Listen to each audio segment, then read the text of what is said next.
thing to do and places to visit while in Cappadocia and Antalya, Turkey.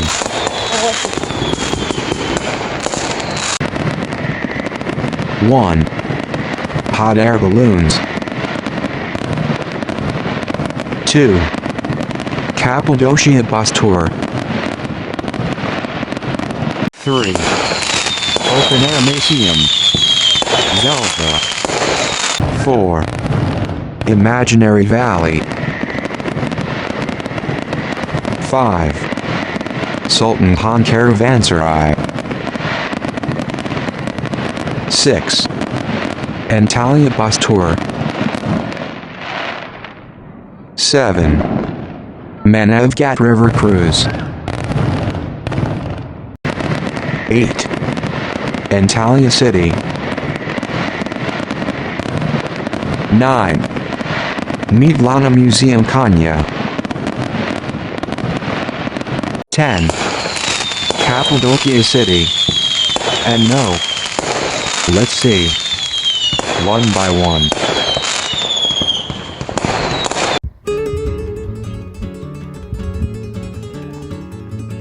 The Zelv Open Air Museum. The Zelv Open Air Museum, located in the heart of Cappadocia, Turkey, is a truly remarkable and historically significant site. Spread across 3 valleys, it was one of the earliest and longest inhabited settlements in the region, serving as a monastic retreat and later a thriving mixed village.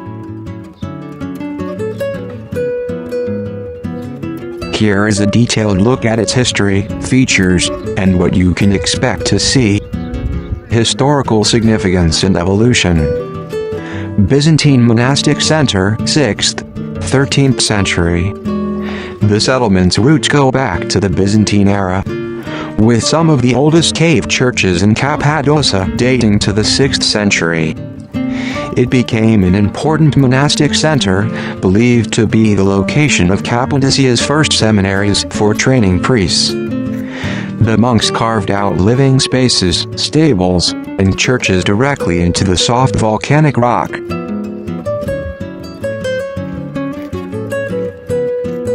A village of coexistence.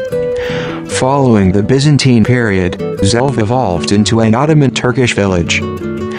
For centuries, Christians and Muslims lived together peacefully in the valley. This rare coexistence is evident in the architecture, including a unique rock-cut mosque situated directly opposite what was once the village square. Abandonment and relocation, 1950s. Due to severe erosion and rockfalls, the settlement became increasingly unsafe. After a tragic accident, the last inhabitants were relocated to a newly built village, Aktip, also known as Yeni Zelv or New Zelv, about 2 kilometers away, in 1952. Transformation into a museum. In 1967, the abandoned valley was officially designated as an open-air museum, and is part of the UNESCO World Heritage Site of Göreme Historical National Park.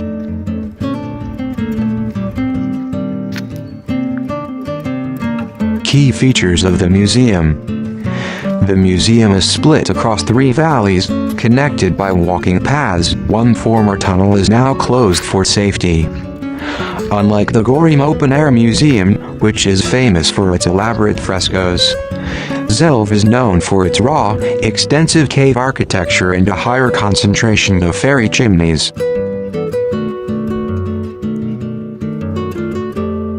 Fairy chimneys. The Zelv Valley boasts one of the highest concentrations of pointed fairy chimneys in all of Cappadocia, creating a unique and dramatic landscape. Rock-cut dwellings. You can explore countless cave houses, religious chambers, and secular rooms, offering a clear glimpse into the daily life of the past community. Many dwellings can be explored up to the 2nd or 3rd levels.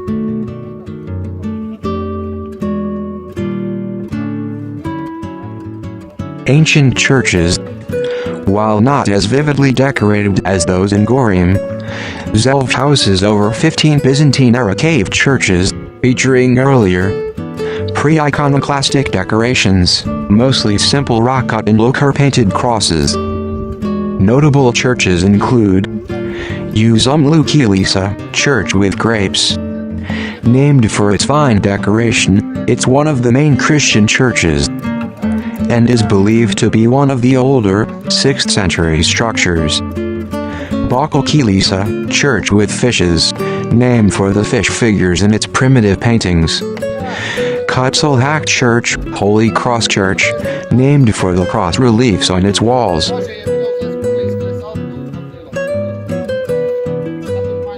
The village center. In the third valley, you can find the former village square and the rock-cut mosque, demonstrating the historical harmony of the two communities. Working areas. The site also features remnants of community life, such as a rock-carved winery for crushing grapes and a bulgur mill, seat and stone, for grinding wheat. Pigeon lofts, Columbria. High on the cliffs, you can spot carved dovecotes. The inhabitants reared pigeons for their guano, which was used as a valuable fertilizer for their vineyards.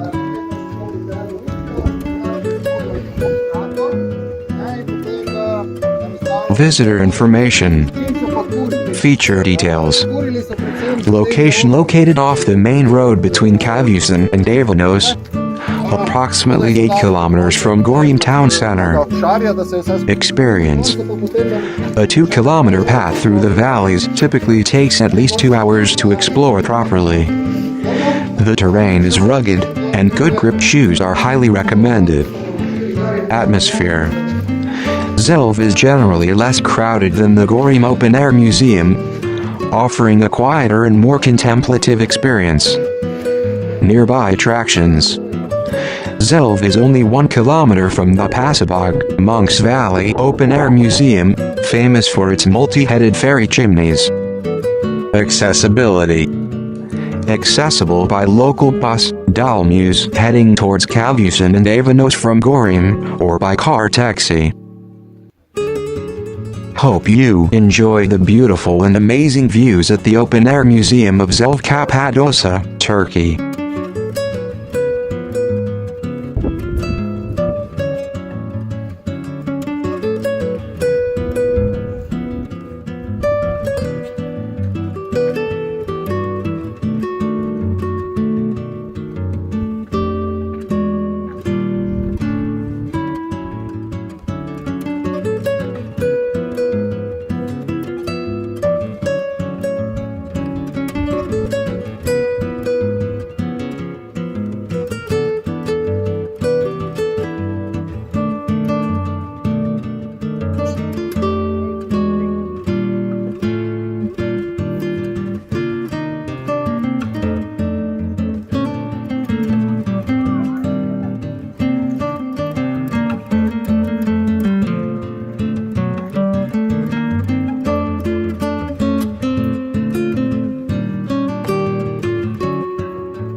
Hasan haklıdır.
Hot air balloon tours.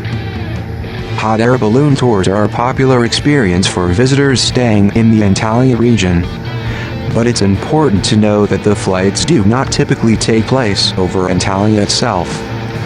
Instead, tours booked from Antalya generally involve an early morning transfer to one of two spectacular locations.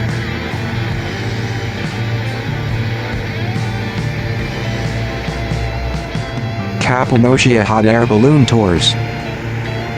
Cappadocia Hot Air Balloon Tours. This option offers the world-famous experience but is a multi-day trip. These flights are over Cappadocia, renowned for its magical landscape of fairy chimneys and unique rock formations. Because Cappadocia is much further away, tours from Antalya are offered as multi-day packages. Often 2 or 4 days that include transportation, accommodation, and the balloon flight.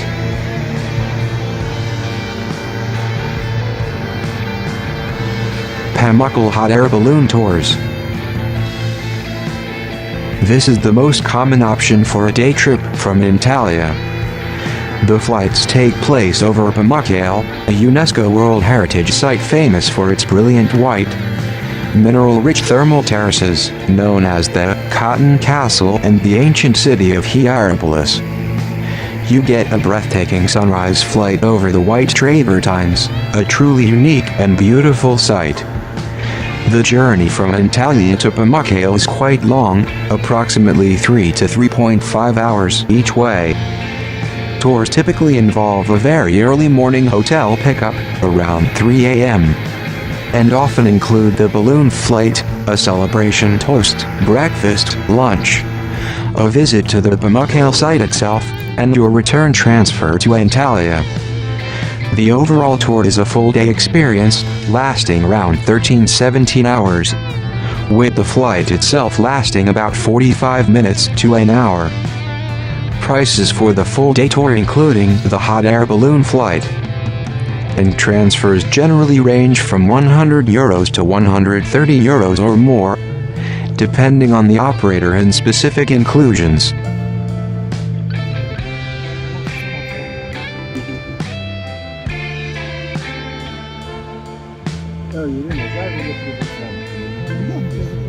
It's highly recommended to book in advance, especially during the peak tourist season. Flights are highly dependent on weather conditions, wind, rain, fog, for safety and are regulated by the Turkish Civil Aviation Authority. Flights may be cancelled at short notice, in which case you will typically receive a refund for the balloon portion of the trip. Wear warm, comfortable clothing, it's cold before sunrise and high in the air, and sturdy, comfortable shoes.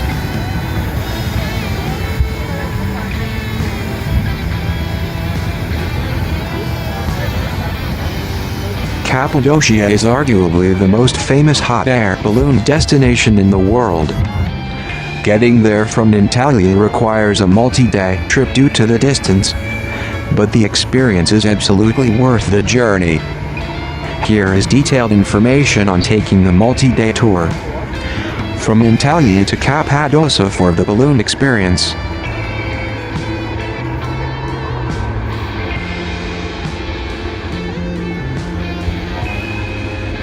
Cappadocia Hot Air Balloon Tour from Antalya. The hot air balloon flights themselves take place over the unique fairy chimney landscape of Cappadocia, specifically around the Göreme area.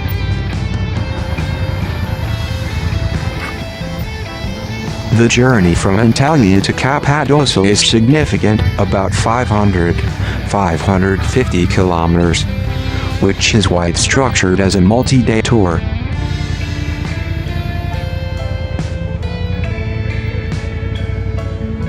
Most commercial tours from Antalya are 2-day or 3-day packages, designed to maximize sightseeing while minimizing travel time.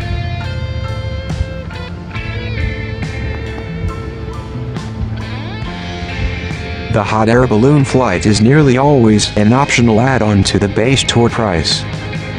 This is because the price fluctuates significantly, and the flight can be cancelled due to weather.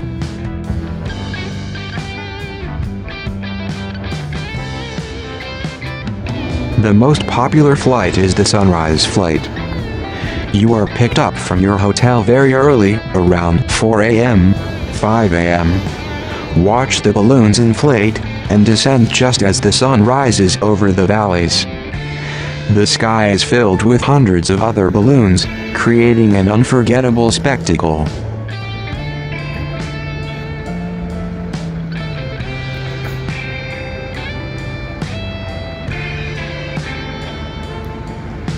Standard flights last approximately 45 to 70 minutes. Deluxe flights can last up to 90 minutes. This is highly seasonal and is typically quoted in euros, euro, or US dollars, dollar, due to the high demand and limited number of daily flights.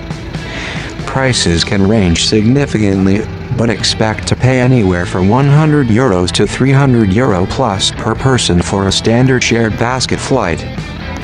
The price for the balloon flight itself is a separate, significant cost from the base tour package.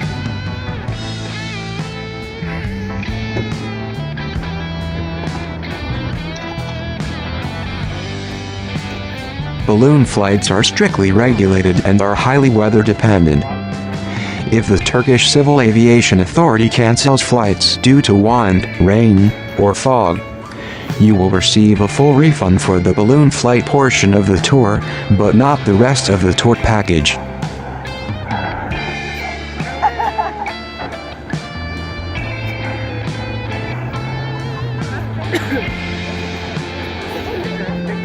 The rest of the multi-day tour covers the must-see sites of the region. Göreme Open Air Museum, a UNESCO site featuring rock-cut churches with amazing frescoes. Fairy Chimneys, Paşabağı Monks Valley, the iconic mushroom-shaped rock formations. Underground cities, exploring the multi-level ancient cities of Derinkuyu or Paşabağı. Pottery Workshop, a visit to Avanos, a town famous for its pottery tradition.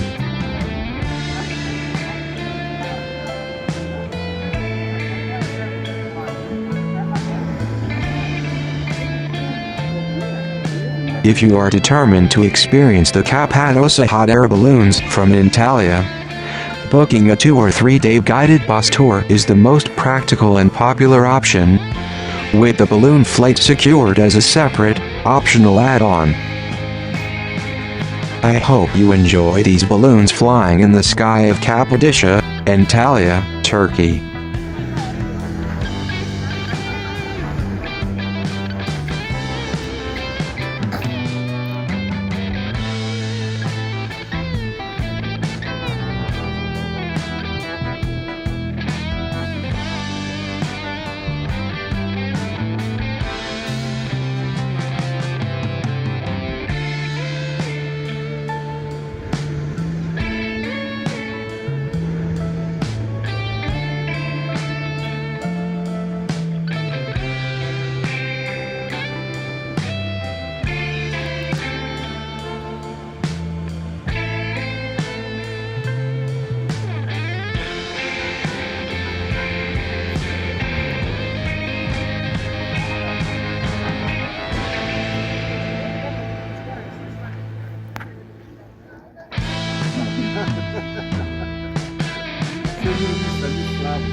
Ja, nisem, ne. Moja, odrasla.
Foto? Arkadaş, sürekli ikiye gidelim ya.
Paşabağı duruyor galiba orada.มีจดหมาย Evet doğru, şöbeli doğru.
Cappadocia is a stunning region, and bus tours are one of the most popular ways to explore its unique landscapes.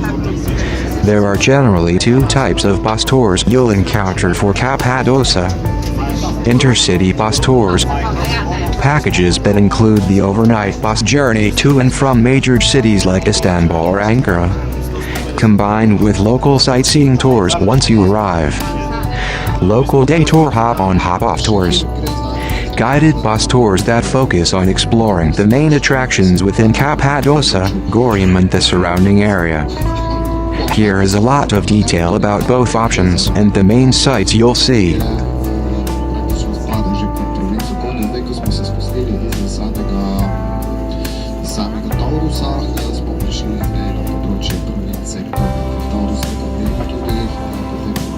Local Cappadocia bus tours, red, green, and hop-on hop-off.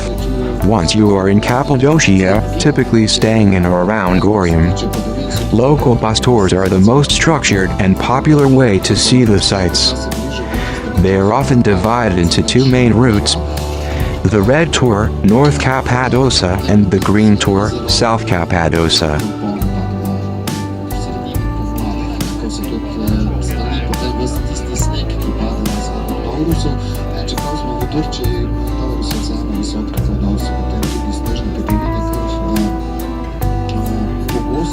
Red Tour, North Cappadocia. This tour generally covers the highlights closer to Göreme and is focused on the iconic, fairy chimneys and rock-cut churches. Highlight and description. Göreme Open Air Museum, a UNESCO World Heritage Site. This is a monastic complex with rock-cut churches featuring well-preserved Byzantine frescoes dating back to the 10th-12th centuries. Devrent Valley, Imagination Valley, known for its animal-shaped rock formations, allowing visitors to use their imagination to spot figures like a camel, seals, or dolphins. Paşabağı, Monks Valley, famous for its distinctive mushroom-shaped, multi-headed rock pillars, where hermit monks once lived in seclusion. Avanos, a charming town situated by the Xormak, Red River, known for its traditional pottery-making workshops, a craft dating back to the Hittites.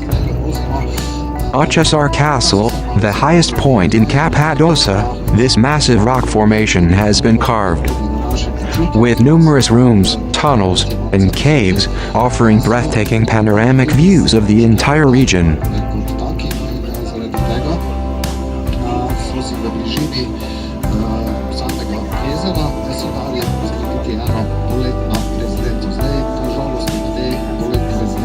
Green Tour, South Cappadocia. This tour is longer, covering sites further afield, and is often focused on deeper valleys and ancient underground cities.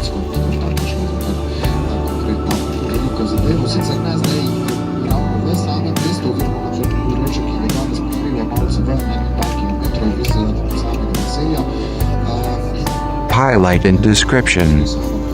Ilara Valley, a spectacular gorge, often involving a hike of 3-4 kilometers, carved by the Chimneys River, featuring a deep canyon and numerous rock-cut churches.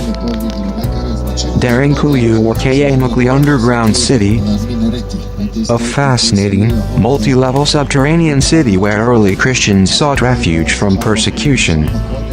It includes stables, churches, storage, and ventilation shafts. Pigeon Valley, Göreme, named for the thousands of pigeon houses carved into the soft tough rock, historically used to collect pigeon droppings for fertilizer. It offers picturesque views. Saline Monastery, the largest rock-cut monastery in the region, featuring a cathedral-sized church and multi-story rooms. Göreme Panorama is Antip Hill, a viewpoint that offers stunning, sweeping views of the town of Göreme and the surrounding valleys.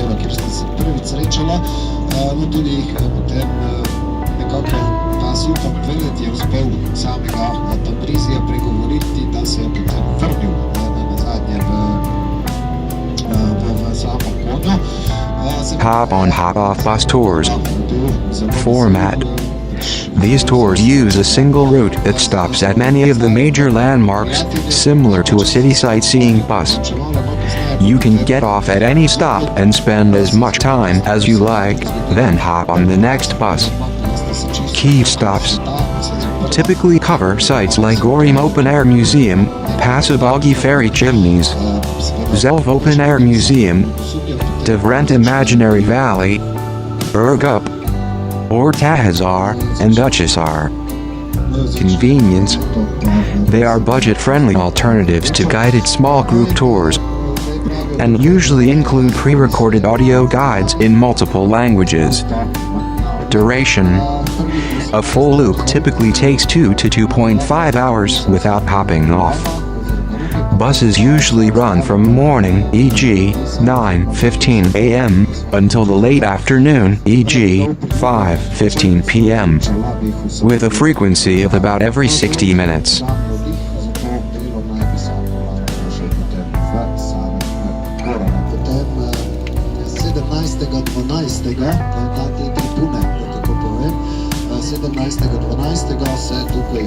Intercity bus tour packages.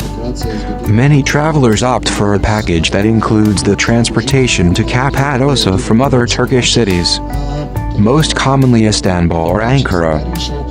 Istanbul to Cappadocia bus tour. Duration.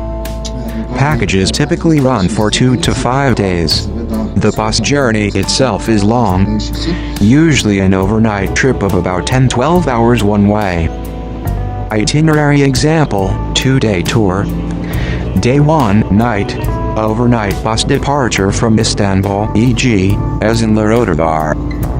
Day 2, morning arrival in Cappadocia. Transfer to a hotel cafe for rest. Full day guided tour, often a red tour. Day 3, morning hot air balloon flight, optional, but highly recommended and not usually included in the base price. Full day guided tour, often a green tour. Evening transfer back to the bus station for the overnight return bus to Istanbul. Day 4, morning, arrive in Istanbul. Benefits. It's a very budget-friendly option compared to flights, and you save on 1 or 2 nights of accommodation by traveling overnight.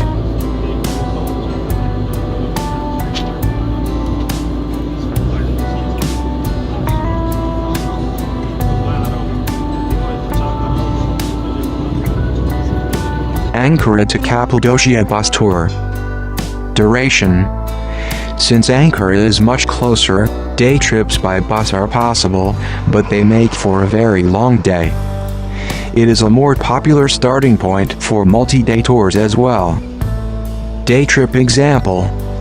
A full day trip might depart Ankara at 6 a.m., arrive in Cappadocia around 10 a.m. for a guided tour of highlights, and depart for Ankara around 7 p.m., arriving back around 11 p.m. Note: a hot air balloon flight is generally not possible with a one-day trip, as they occur at sunrise.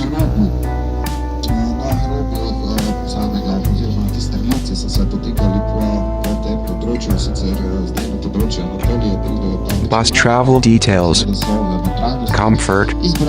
Intercity buses in Turkey are generally modern and comfortable, often featuring 2+2 seating, onboard service, and regular rest stops.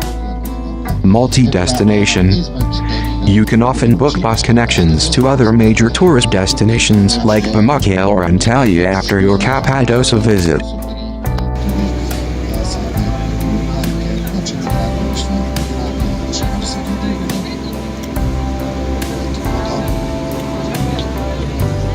Important notes for your trip. Hot air balloon ride. This is the iconic Cappadocia experience and should be booked separately and in advance. It takes place at sunrise. Be sure to book it for your first morning, as flights are weather dependent and are often rescheduled to the next day if cancelled. Cave hotels. Many tour packages include accommodation in a traditional cave hotel, which is a unique and highly recommended experience. what's included. Guided bus tour packages typically include round-trip bus tickets, local transfers, hotel accommodation with breakfast, a professional English-speaking guide, entrance fees to the main site, and lunch on the tour days. Always check the specifics of your package. I hope you enjoy the view from the bus tour on the Cappadocia bus tour Turkey.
Sicer pa evo, zdaj rake, tukaj Turki, ki spijo, mislim tako, recimo, čeprav v državi, kjer je prisotno, mislim, da se nekaj tega preveč ne držijo. Zdaj, to so povezanih z samo vero, tako da je rake zelo radi pijejo in spijo ga praktično največ od vseh teh alkoholnih pijač. Sicer ja, tudi vino in pa pivo se pije, ampak v dosti manjših količinah, recimo, kot se to pije v Sloveniji. Recimo, ko gre družba prijateljev, znancev ven, potem se naroči nekaj steklenice rakeja in pa zraven vedno tudi neke mezice. Zdaj te mezice, to je ta vse, kar se nekako lahko je z prsti, da tako povem, finger food. No in to, oni to potem nekaj vsaj počasi pije, spijete malo rakeja, zraven spijete potem malo vode, potem še posebej tiste mešanice in je se zraven zdaj kakšni siri, recimo tudi posušeno sadje, naredi pa zraven, ali pa tudi kakšno rezano jabolko. No, od teh glavnih jedi pa pravijo, da je rak najboljše nekako se opada z samimi ribami, tako da vseh časih, oziroma tako, ko se spije prva steklenica samega rakija, ko se naroči druga, se potem naroči tudi nekako glavno jed. To se potem ponavadi po kakšne ribe in to se potem tudi delijo. Zdaj on, če grejo ven, da grejo recimo skupina prijateljev, redko se zgodi, da se vsak naroči več hrane za sebe, ampak vedno naročijo tako, da se praktično za vse, oziroma potem se prinese, se to razdeli, oziroma porazdeli po sami mizi in potem si vsak vzame nekaj za vsakega krožnika, ki prinesejo na samo mizo, tako da to je malce drugače kot pri nas, kjer se ponovno vsak naroči svojo porcijo, oziroma oni tudi ko pijejo, tudi zraven, kar je pri nas ni ravno pogosto, oziroma redko se to dogaja. Ampak tudi bolj pravi, da je potrebno zraven nekaj jesti, ker drugače potem so posledice tega našega popivnega lahko prehude. No, ko se pa končajo to nekako povečevanje, povezano, ki je povezano z uživanjem alkohola, zdaj pri nas ponovadi gremo do prve prodajalne z tem kebabom, pa do tam, kjer prodajajo najbolj masteni burek, pa najbolj mastne se pa ponovadi gre do take te čortođinice, zdaj to so pa prodajalne, kjer prodajajo te čorbe, zdaj te njihove goste juhe in potem najprej se poje kakva čorba, zdaj mislim, da to ta mrčimek, to je za čičeliko, ali kakva za trhano, tako je recimo ezogelin, pa tudi iškemne,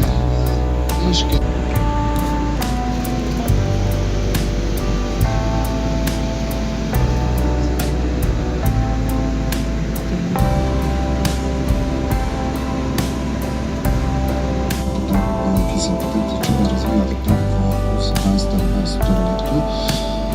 Namreč takrat tudi razvoj oziroma kasneje je postal veliki ozirko je bil tak med rahi naša šahirnikov, ki prihajajo tukaj iz tega področja. In on je bil dejansko v prišel kot janičar, ker to področje je bilo poseljeno za nemuslimanskim prebivalstvom in oni so potem vsake toliko so pač pobirali to tako zvano deriško oziroma teh fondov, ki so jih nekako pobrali za tem krvnim davkom.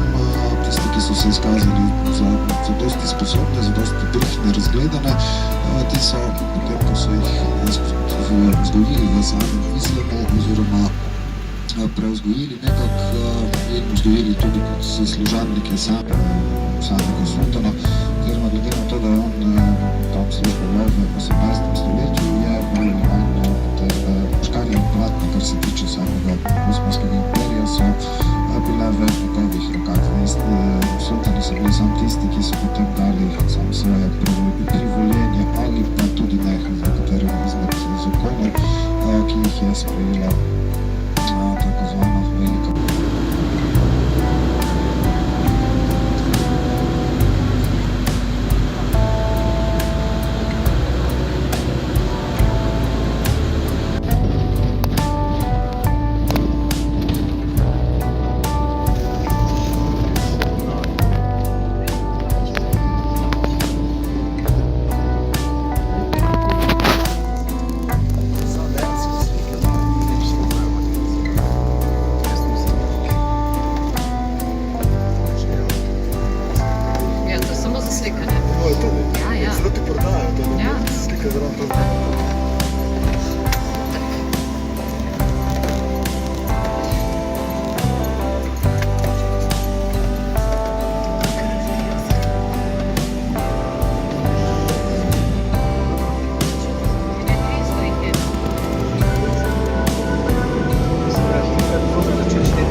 I što vsako jutro ih vidiš?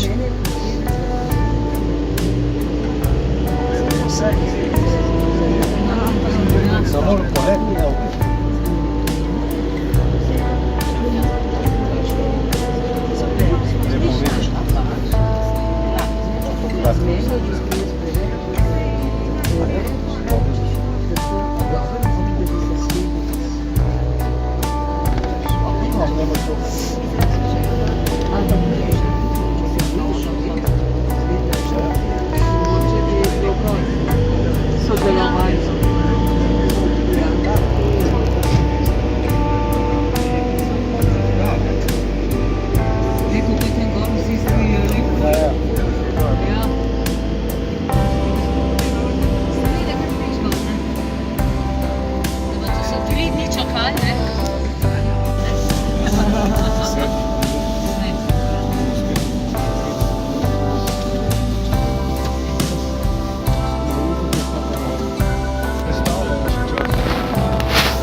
Ma lepo je lepo.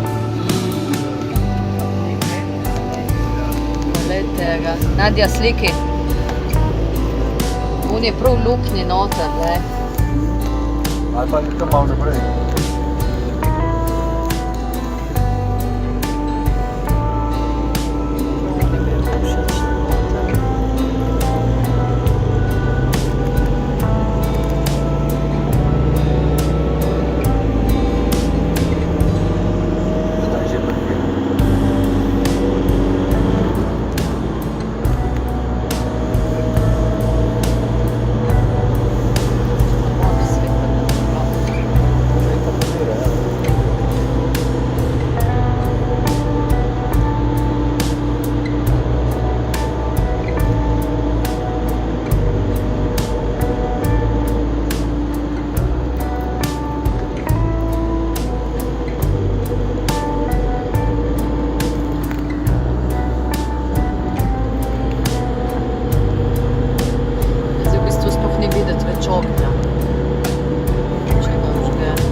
gor, le vedo, si gor.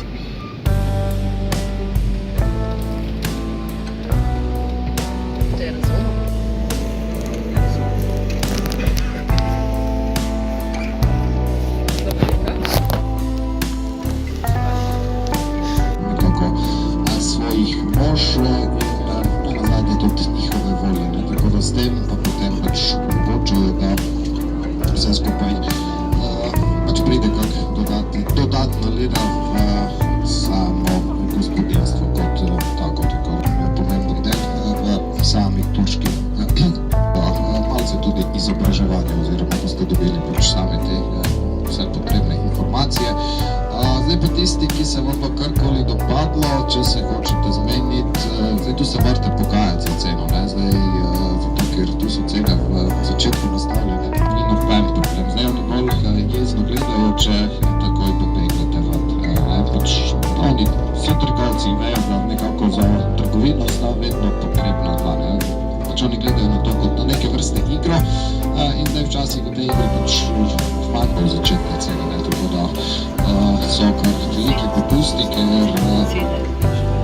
itak vejo, da zdaj recimo našo kupno moč ni enako, recimo kupno moči Nemcev ali pa Francozov ali pa Britancev, ki zahajajo sem, tako da potem ena cena velja za njih, ena cena velja za vas, ampak je res, to je pač stvar nabavljena, ne? Zato ker tudi pregovarjanje oziroma cenkanje, handlanje zdaj kakorkoli pač to imenujemo, tudi to je del turške kulture, ne, zdaj na takih bazarjih in vseh teh takih točkah, kjer zdaj cene niso eksplicitno označene na samem artiklu, je potem to seveda stvar dogovora med prodajalcem in pa samim kupcem. Tako da, če boste zelo vztrajni, zelo storite zelo dobro ceno. Je pa tako, da tudi boste videli preproge od tistih, ki so velikosti nekaj kvadratnih decimetrov, pa do tistih, ki jih potem lahko date tudi v vašo dnevno sobo, v spalnico ali pa v katerih koli drug prostor v vaših domovanjih. Tako da zelo velika izbira, tako kar se tiče velikosti, kakor na nazadnje potem tudi takšnih in drugačnih vzorcev in pa prilagodili so se tudi seveda tem modernim željam oziroma modernim potrebam, tako da so boste videli tudi bolj kakšne take preproge, ki vsebujejo čisto take moderne vzorce ali pa preplete recimo teh tradicionalnih simbolov, ki so nekam tukaj na področju same Cappadokije oziroma ne sam Cappadokije, Anatolije kot take, prisotni praktično že od pradavnine. Ne zdaj samo tisto, kar so prinesli za sabo Turki, ampak tudi simboli, ki so jih uporabljali potem ljudstvo od Hititov naprej, da tako povem. In vse to so nekak simboli, za katere se verjamo, da potem imajo neko pozitivno energijo oziroma prinašajo neko srečo in pa blagostanje v samo hišo. Nekaj podobnega recimo, kot ste videli, recimo te okrašene hiše, tudi eno zunaj okrašene hiše, za temi simbolijo ga tudi kar te preproge vsebujejo te simbole.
državi, kot je bilo predvideno, pridemo na avtobus, se hitro preštejemo, ne, ena gospa je manjkala, ne. Mi pridemo na naslednje točke, seštejemo, nekdo manjka, ne, ona kliče, jaz z njo odličem nazaj, sprav gospa, kje ste, ne. Ja, tam pa tam, no, se peljemo, jo poberemo in pravi, ko je prišel na avtobus, prvo, kar je povedala, je rekla, veste, nisem se mogla odtrkati. Tako da, vidim, boste, zakaj je ostalo tako dolgo tam. Drugače pa ja, res je taka nenavadna dolina, no in tudi v tej nenavadni dolini so potem bili neki ti, oziroma boste videli, so tudi bile sklesane še neke samostanske celice, ampak tam pravijo, da so živele predvsem nove, oziroma tiste ženske, ki so potem se same bolj, ki so se posvečali meditaciji in pa molitvi kot taki. Tako da ja, tudi tam so se nahajali te celice, sicer pa samih teh samostanov in pa teh podzemnih cerkva oziroma pisarnih cerkva, zdaj nekaj smo jih videli mi včeraj, tudi ko smo se vozili za samimi džipi, je tukaj na področju Cappadocje ogromno, tam nekje okrog 400 so jih pošteli, tako da res vsaka ta razsebina, ki je bila nekako tukaj, je potem imela tudi vse imena ali pa še več, tudi pač odvisno od same velikosti naseljenih teh cerkvic. Zdaj nekatere so bile bolj okrašene, nekatere manj, pač odvisno vse je bilo nekako potem povezano tudi z samim denarjem, ne podobno kot danes, ki ti pač poslikava teh podzemnih cerkva, je terjala kar veliko denarja oziroma veliko denarja, veliko sredstev, tako da tisti, ki so se potem to lahko privoščili, oziroma tisti skupnosti so seveda dali to poslikati, ostali so pa bolj tako manj potem označeni samo z kakšnim križem, podobno kot ste videli včeraj, recimo potem tisto, ko smo bili tam na področju doline zemlje. No, sicer pa zdaj sama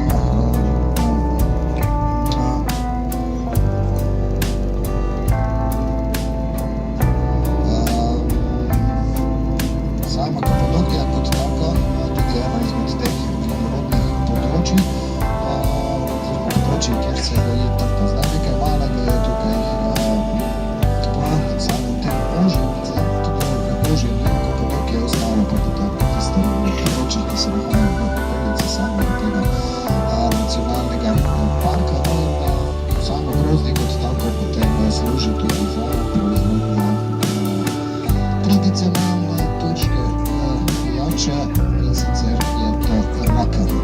Zdaj pri nas bi se treba rekli skoraj da nekaj takega, oziroma za kot osnovo za same rake, uporabljajo potem ostanke, kar ostane pri stiskanju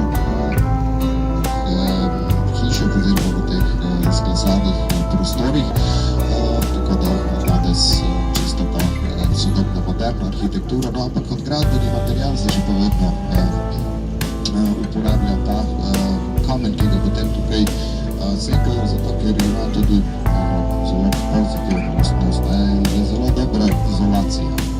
Tako da potem poleti se praktično ne rabite nobene zdaj potem dodatne izolacije oziroma kakega stirobora in podobnega, kar se pač pri nas daje na hiše, ampak enostavno pač sam ta kamen kot tak potem popušča v zimskem obdobju pač zelo malo pač majhne izgube toplote, ne, v poletnih mesecih pa potem samo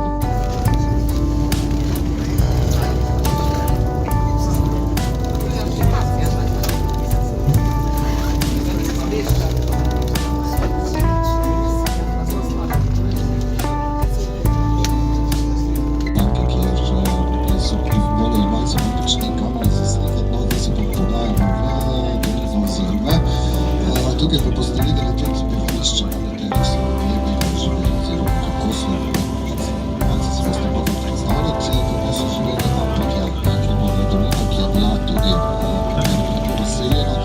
Sicer veliko teh snožcev, ki jih vidite, no zdaj še sam to, zato dolina tudi pravijo dolina Domišljije, zakaj dolina Domišljije, to je nekaj pač čep stekle domišljiji prostor, potpuno ste vidjeli marsikaj. Imenujejo pa tudi Pink Valley. Pink Valley bo zaradi tega, ker tisti zlati uri, opazil sem, da imamo nekaj fotografov na avtobusu. Tisti veste, kaj je zlata ura, ne, se pravi, da stoja tam cirka 1 uro po sončnem shodu, pa potem ko sonce zahaja, se res obarva tako bolj pinki barve, oziroma pač take zelo nežne odtenke in take pinki barve, ne, zato tudi nekateri to imenujejo Pink Valley. Sicer pa boste videli, da se tudi barve kamnin kot takih se od doline do doline se seveda spreminjajo in to je seveda bolj ali manj posledica potem same mineralne sestave kot kamna, ki se pač nahaja. Tukaj bomo zdaj, ko izstopimo iz avtobusa, pokažem vam, kje se nahajajo stranišča. Tukaj si nekaj drobiš, se same nekaj 50 centov, pa pokažem, kje so stranišča, tako da najprej bomo štogledno pauza za toaleto in potem nadaljujemo našo. Potem se bomo podali v samo dolino, da ne bi potem tam treščali, ker potem je to neprijetno, pa ni zdaj tam znotraj ni nekih stranišč. In še to, zdaj načeloma se tam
Cappadocia is a spectacular historical region in Central Anatolia, Turkey, renowned globally for its unique landscape, historical cave dwellings, and hot air ballooning.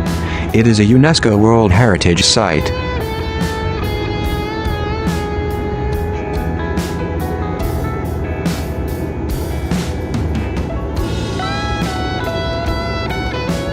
The name Cappadocia refers to a wider historical region, but for tourism. It primarily encompasses the Göreme National Park and surrounding towns like Göreme, Göreme and Uçhisar, and Avanos, largely located within the Nevşehir province. Here are the key highlights and things to know about Cappadocia.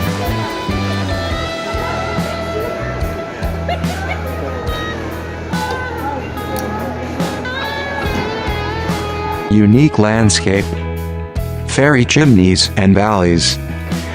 The region's otherworldly topography was formed millions of years ago by erupting volcanoes, like Mount Erciyes, which covered the plateau in soft rock layers, tuff and inhabitants. Centuries of wind and water erosion then sculpted these layers into fairy chimneys, tall, cone-shaped rock formations, as well as distinct valleys. Fairy chimneys, Peribacaları. These iconic, cone-shaped structures are clustered in areas like Monk's Valley, Paşabağı valleys. Popular spots for trekking and ATV safaris include Rose Valley, Red Valley, Love Valley, and the Ilara Canyon, which is 100 minutes deep and houses numerous rock-faced churches.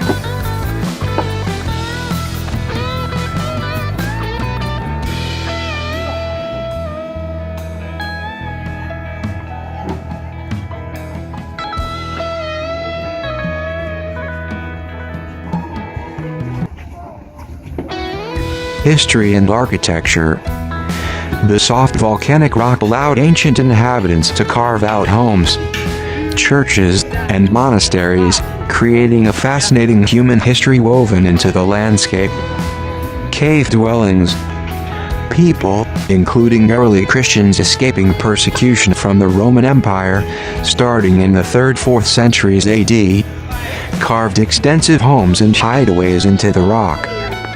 Many of these caves are now used as unique cave hotels and cafes for tourists.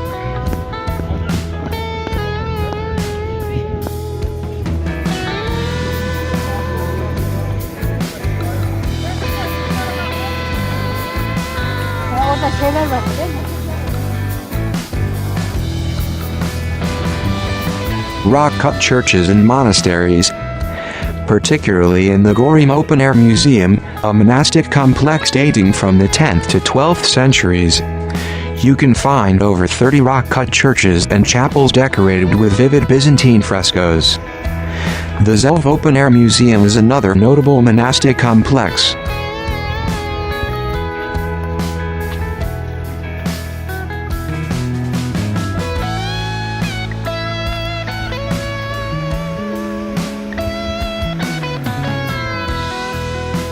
Underground cities.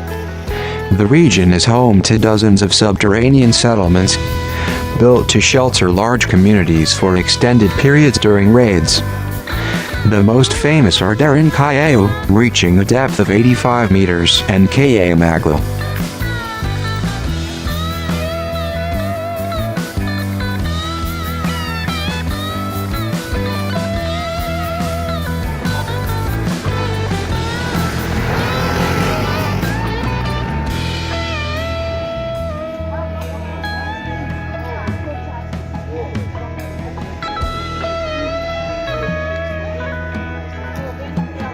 Activities and experiences. Hot air ballooning. This is arguably Cappadocia's most popular activity. Flights typically take place at sunrise over Göreme, offering a breathtaking, bird's-eye view of the valleys and fairy chimneys alongside hundreds of other colorful balloons.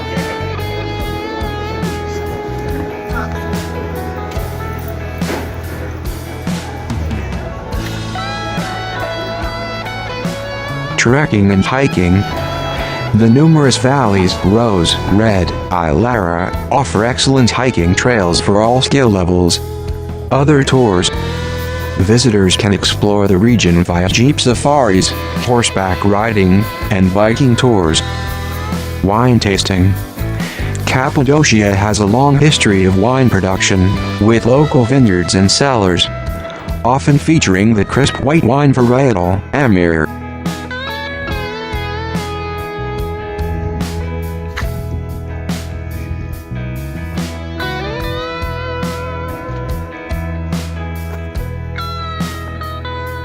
Cuisine. The region boasts a rich Anatolian culinary heritage. The most famous local dish is the testi kebab, pottery kebab, a stew of lamb, chicken, or beef slow-cooked with vegetables in a sealed clay jug, which is traditionally cracked open at the table.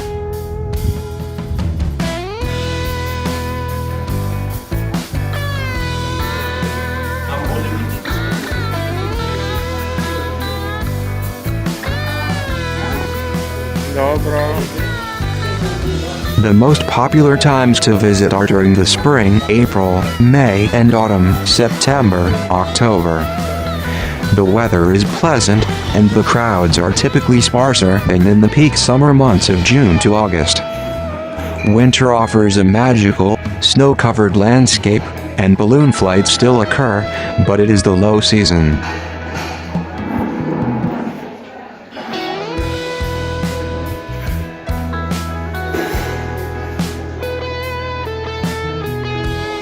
The dramatic landscape of Cappadocia is a testament to the powerful forces of volcanism and erosion. Volcanic origin. Millions of years ago, from about 14 million to 8,000 years ago, the Central Anatolian plateau was blanketed in ash, mud, and lava from active volcanoes. Primarily Mount Erciyes, the region's highest peak, and Mount Hasan.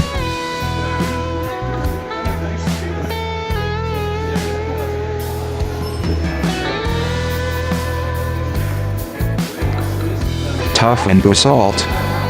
This material solidified into a soft, porous rock called tuff, a type of volcanic rock. A layer of harder, heat-resistant rock, often basalt, was deposited on top.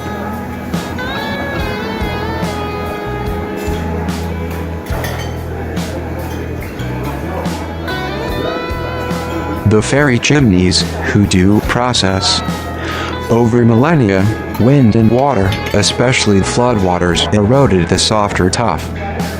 Where the harder basalt cap remained, it protected the cone of soft rock beneath it, leading to the formation of the distinctive, mushroom-shaped, or conical, fairy chimneys, Peribacaları. Once the protective cap falls off, the pillar underneath rapidly erodes.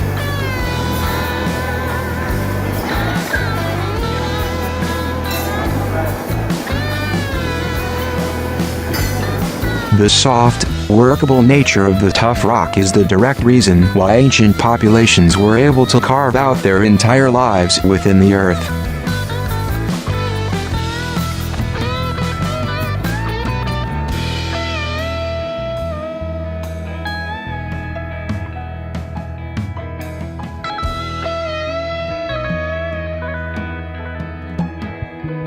Cappadocia's strategic location on the Silk Route made it a prize for numerous empires and a pivotal center for early Christian development.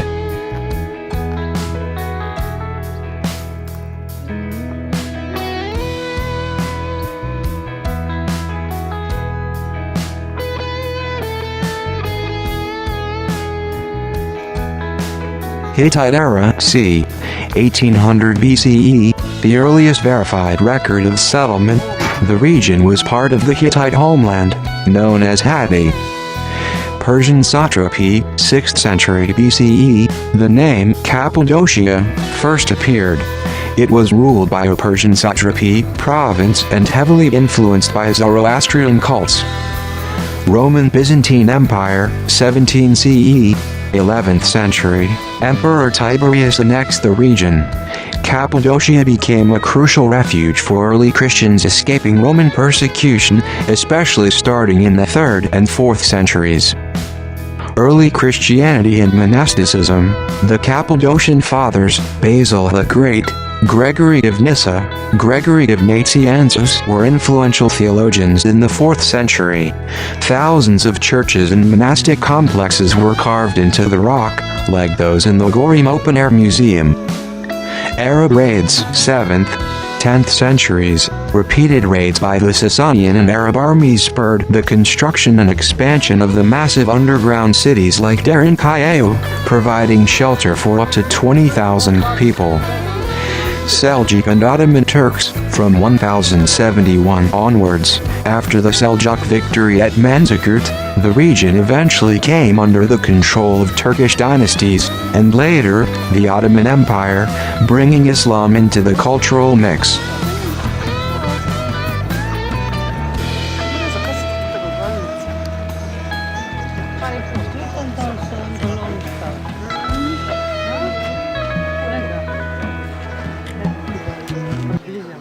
While the hot air balloons are iconic, the main attractions are the rock-cut structures themselves.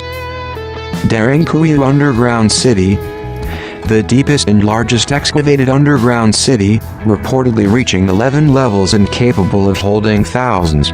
It featured narrow passages designed to deter invaders and rolling stone doors to seal sections off. Uçhisar Castle, not a castle in the traditional sense, but the highest rock formation in Cappadocia, honeycombed with rooms, tunnels, and caves used for observation and dwelling. It offers the most spectacular panoramic view of the region. Paşabağı, Monk's Valley, known for the most photogenic clusters of multi-headed fairy chimneys. St. Simeon's rock-cut hermitage is located here. Zelv Open-Air Museum, a former cave village and monastic retreat that was continuously inhabited until the 1950s. It provides a more authentic, less tourist-heavy feel than Goreme's museum. Ilara Valley, a deep, 100-meter deep canyon 40 kilometers from the central area. It's an excellent 14-kilometer hiking route featuring numerous churches carved into its steep walls.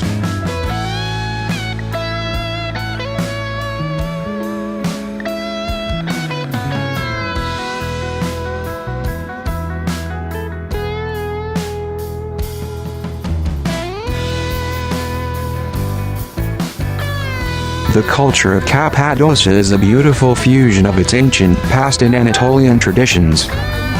Pottery in Avanos.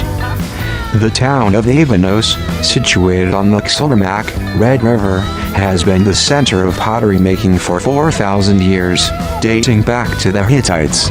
Artisans use the red clay from the river to create traditional ceramics, and you can participate in hands-on workshops.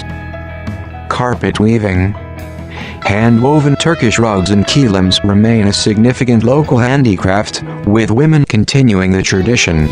Each motif often holds a symbolic meaning related to family, nature, or regional history. The cave lifestyle. Many local families, and all the cave hotels, demonstrate the traditional troglodyte lifestyle. These homes stay naturally cool in the summer and warm in the winter due to the insulation of the thick rock. Cultural performances. Visitors can experience the deeper Turkish culture through Turkish night shows, featuring folk dancing and belly dancing and, most notably, the spiritual whirling dervish ceremony, Sema, a meditative ritual of the Mevlevi order.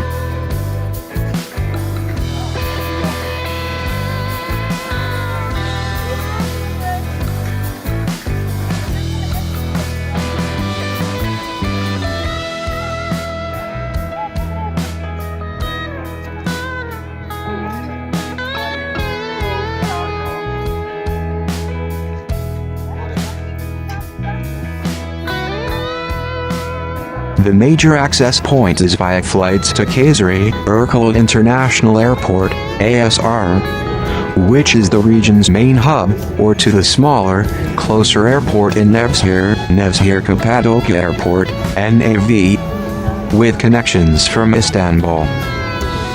Enjoy this corner of Cappadocia, Turkey, with all its natural beauty and stunning buildings. I hope you enjoy it.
market bridge is parking position. Please do not unfasten your seatbelt, stand up or open your window.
Latif.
drop the view.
po na Zagreb.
The Imaginary Valley.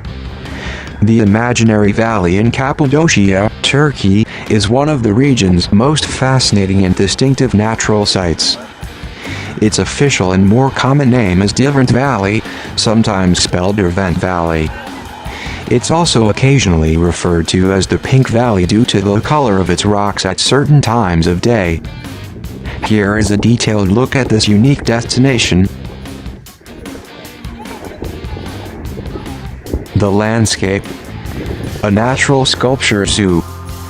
Derwent Valley is famously nicknamed Imagination Valley because of its lunar-like landscape filled with rock formations, known as fairy chimneys, that Mother Nature has sculpted into a surreal open-air zoo of shapes.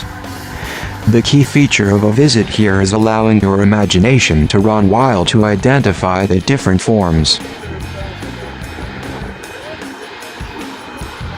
Famous rock figures. Unlike other valleys in Cappadocia, which are known for their conical fairy chimneys, Derwent features pillars of rock that clearly resemble specific objects and animals. The most famous shapes include the Camel Rock. This formation is the most popular and easily identifiable feature, often found right near the entrance. It has become an icon of the valley. Other shapes. If you look closely, you may be able to spot figures resembling a dolphin, a snake, a seal, a praying rabbit, and even objects like Napoleon's hat.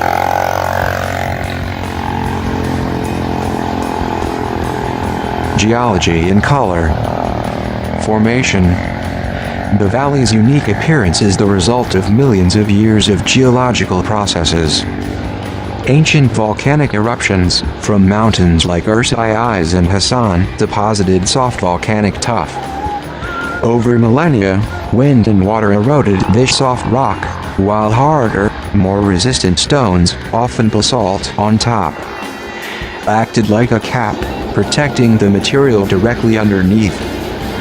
This process, called differential erosion, created the pillars and cones with their mushroom-like or animalistic forms.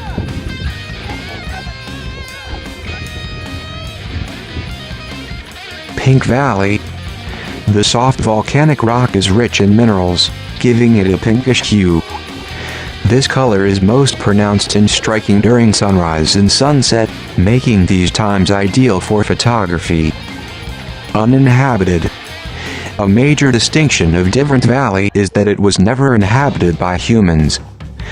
Consequently, you will not find the rock-cut churches, monasteries, or cave homes that are common in other Cappadocian valleys like Göreme or Zelv. Its attraction is purely natural artistry.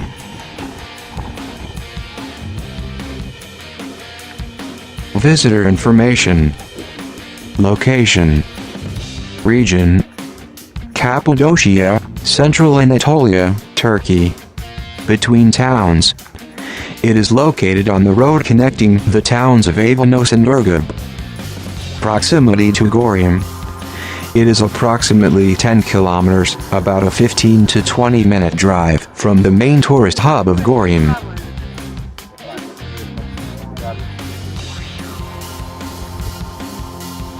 Activities and access.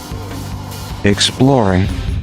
Visitors can explore the valley on foot, though the paths are generally short and easy compared to the strenuous trails in other valleys. The focus is usually on photo opportunities and shape spotting. Photography. The surreal landscape and the pink HUED rocks offer exceptional opportunities for artistic and imaginative photos. Tours. Derwent Valley is almost always included as a major stop on the popular Red Tour itinerary of northern Cappadocia. Accessibility. It's easily reachable by rental car, taxi, or guided tour. While there is no dedicated public transport on the direct route, local minibuses, dolmus, traveling between Ürgüp and Avanos can drop you off in the vicinity. Facilities and cost. The area typically has souvenir shops and stands where you can purchase cold drinks and snacks. There is usually no entrance fee to visit the valley itself, though this can vary.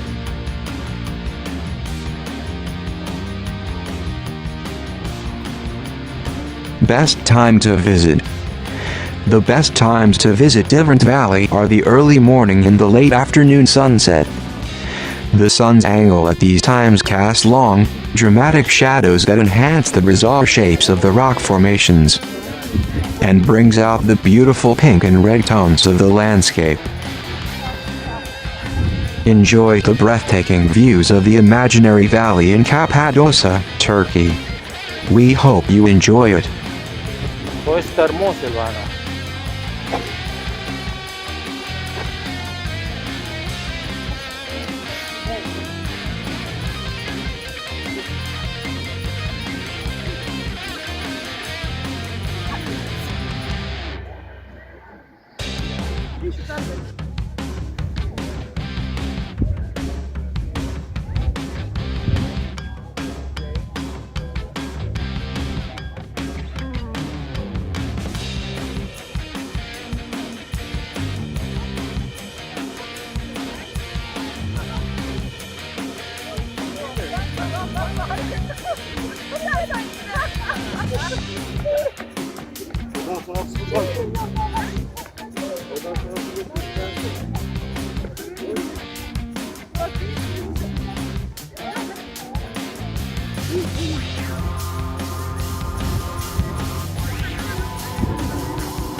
The Sultan Han Caravanserai. The Sultan Han Caravanserai is an absolute masterpiece of Seljuk architecture and a monumental historical site, renowned as the largest caravanserai in all of Turkey.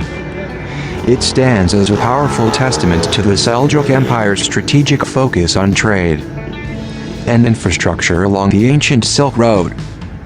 Here is a comprehensive look at its history, architecture, and significance.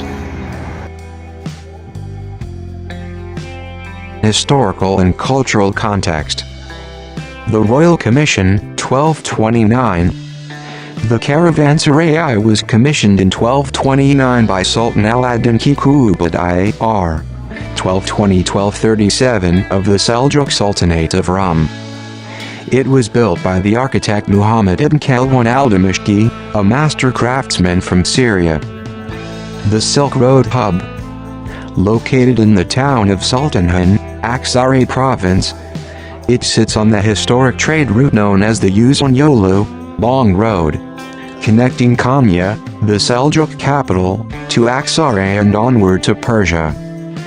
These structures were fortified inns, strategically spaced to be a one-day camel journey, about 30-40 kilometers apart, ensuring the safety of traveling merchants and their goods.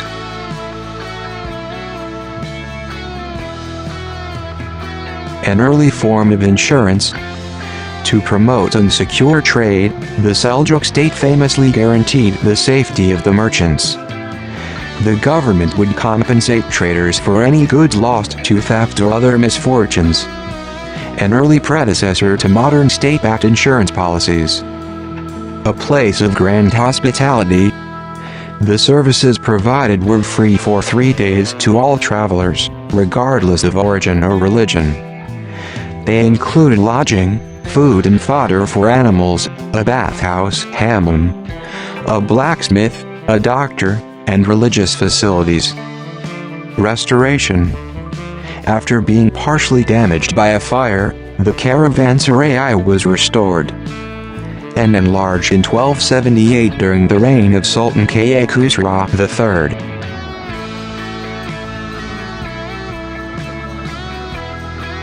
Monumental architecture and layout.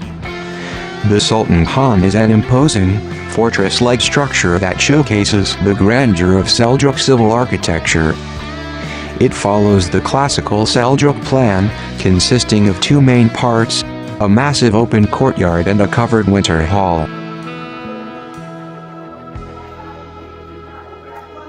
The courtyard and entrance. The monumental entrance, Pishtuk. The Khan is entered through a magnificent, projecting gateway known as a Pishtuk. Standing about 13 meters, 43 feet high, the entrance is made of marble and features intricate ornamentation, including geometric patterns, pointed arches, and the distinctive honeycomb carvings called muqarnas.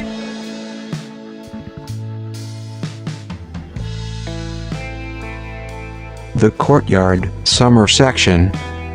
The main gate leads into a vast, rectangular courtyard that was used during the warmer months.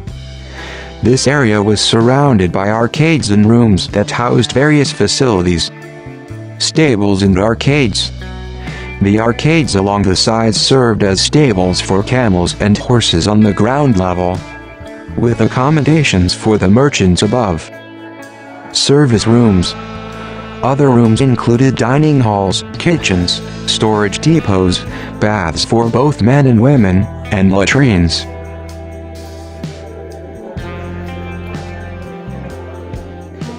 The Kiosk Mosque, Kosk Mesidi. A highlight of the courtyard is the freestanding Kiosk Mosque, Kosk Mesidi, the oldest and most beautiful example of its kind in Turkey.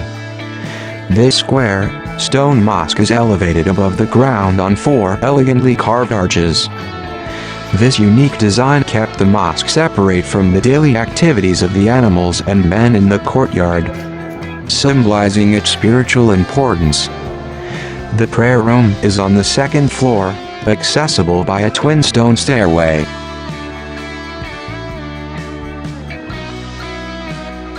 The covered hall, winter section. Directly across the courtyard, a second, equally elaborate portal leads into the massive covered hall, which provided shelter during the cold Anatolian winters. Cathedral-like nave. The interior is vast and majestic, resembling the nave of a cathedral. It features a high, wide central aisle covered by a stone barrel vault stiffened with transverse ribs. The dome and oculus. At the center of the vault, a short dome-capped tower contains an oculus, a round opening. They served as the primary source of light and ventilation for the entire hall. Structure. The hall's interior is supported by a series of heavy pillars and pointed arches, providing robust support for large caravans and heavy loads. I hope you enjoy the surrounding views of Sultanhane Caravanserai, Cappadocia, Turkey. Enjoy!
Antalya is a hub for incredible bus tours that showcase the rich history, natural beauty, and vibrant culture of Turkey's Mediterranean region and beyond.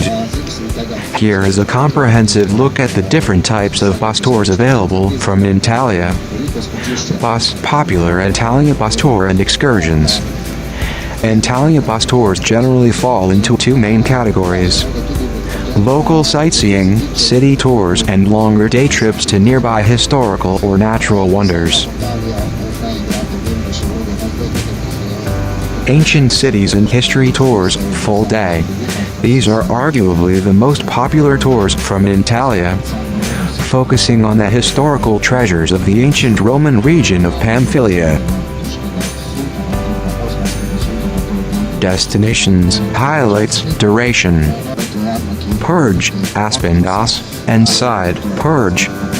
A massive, impressive Roman city with monumental gate, a colonnaded street, and a stadium. 9-10 hours. Aspendas, home to one of the best preserved Roman theaters in the world, still used for performances. Side, a charming coastal town featuring a beautiful harbor, ancient ruins, and the stunning temple of Apollo by the sea. Dimra, Mara, and Kakova, Dimra. Visit the Church of St. Nicholas, the real-life figure who inspired Santa Claus. 12 hours. Mara. Explore the famous rock-cut Lycian tombs and the large Roman theater.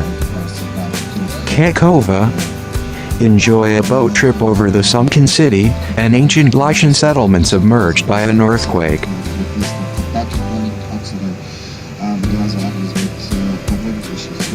Nature and adventure tours, half to full day. These tours combine natural sights with elements of relaxation or excitement. Destinations, highlights, duration. Antalya City Tour. Explore Cappadocia, Old Town, with its narrow streets, Hadrian's Gate, and Clock Tower. 7-9 hours. Visit the spectacular Dudin waterfalls, often lower Dudin, which cascades directly into the Mediterranean. Often includes a scenic boat trip from the old harbor and a ride on the Olympos cable car for panoramic views. Rafting, ziplining, and safari, an adrenaline-fueled day trip, usually to the Caprulu Canyon National Park. For whitewater rafting, ziplining, and off-road driving, Jeep Quad Buggy. 5-10 hours. Saluda Island boat trip, a bus transfer to the port, usually Adrasan, followed by a boat trip to Saluda Island. Nicknamed the Turkish Maldives, for its stunning turquoise waters and white beaches. 7-12 hours.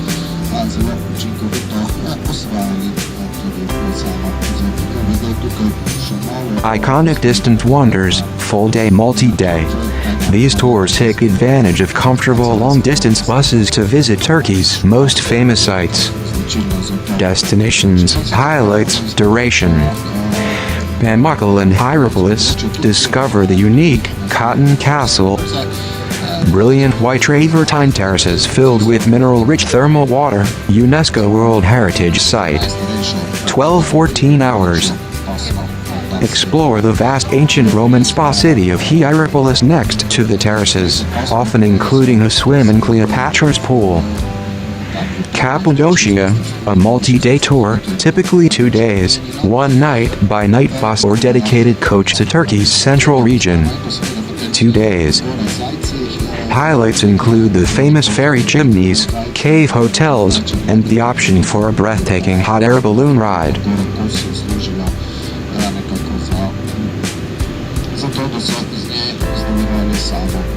Practical information for bus tours. Inclusions. Most guided bus tours from Antalya are all-inclusive, covering round-trip air-conditioned bus transfers, often with hotel pickup and drop-off. A professional, multilingual tour guide, English and German are common. Lunch at a local restaurant.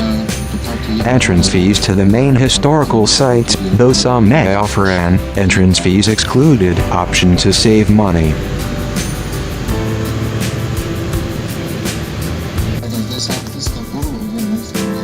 Booking. You can book tours from local travel agencies or kiosks in Antalya and surrounding resort towns like Kemer or Bilek. Online booking platforms, Viator, Get Your Guide, Cloak, etc. This is often the easiest way to compare prices and read reviews. Duration. Day tours range from about 7 to 14 hours. The longer durations are for distant sites like Pamukkale. Cost. Prices vary widely based on the distance, inclusions, and whether it's a private or group tour. City and shorter tours can start around $20–40, while the ancient city tours often range from $40–80, and Pamukkale is typically $50–100. Antalya's bus tours are an incredibly efficient and cost-effective way to explore this history-rich region. Enjoy the amazing views on Antalya Bus Tour Turkey. I hope you enjoy this bus tour.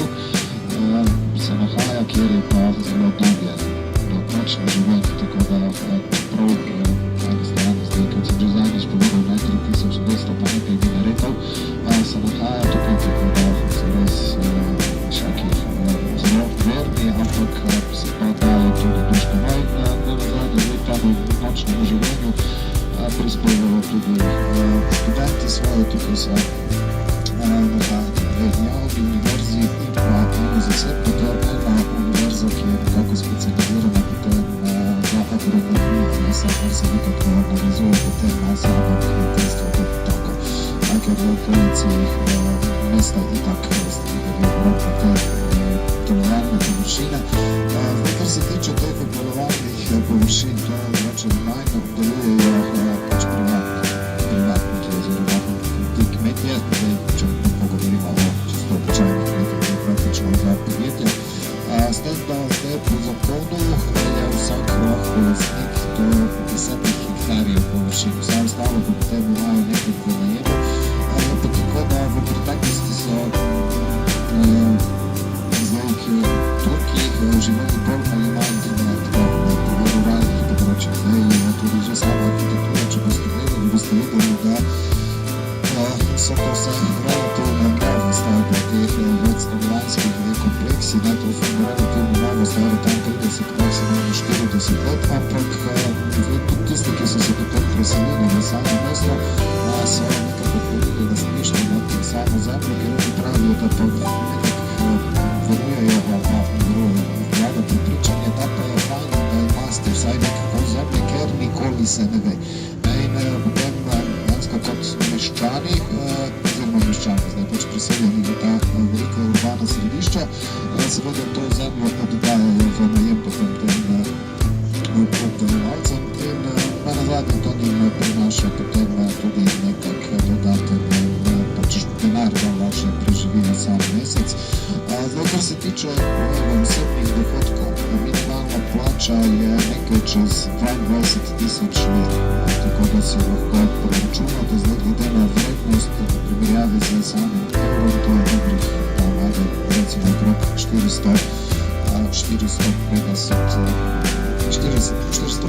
evrov nekaj, tako da zdaj njim ravno najlažje.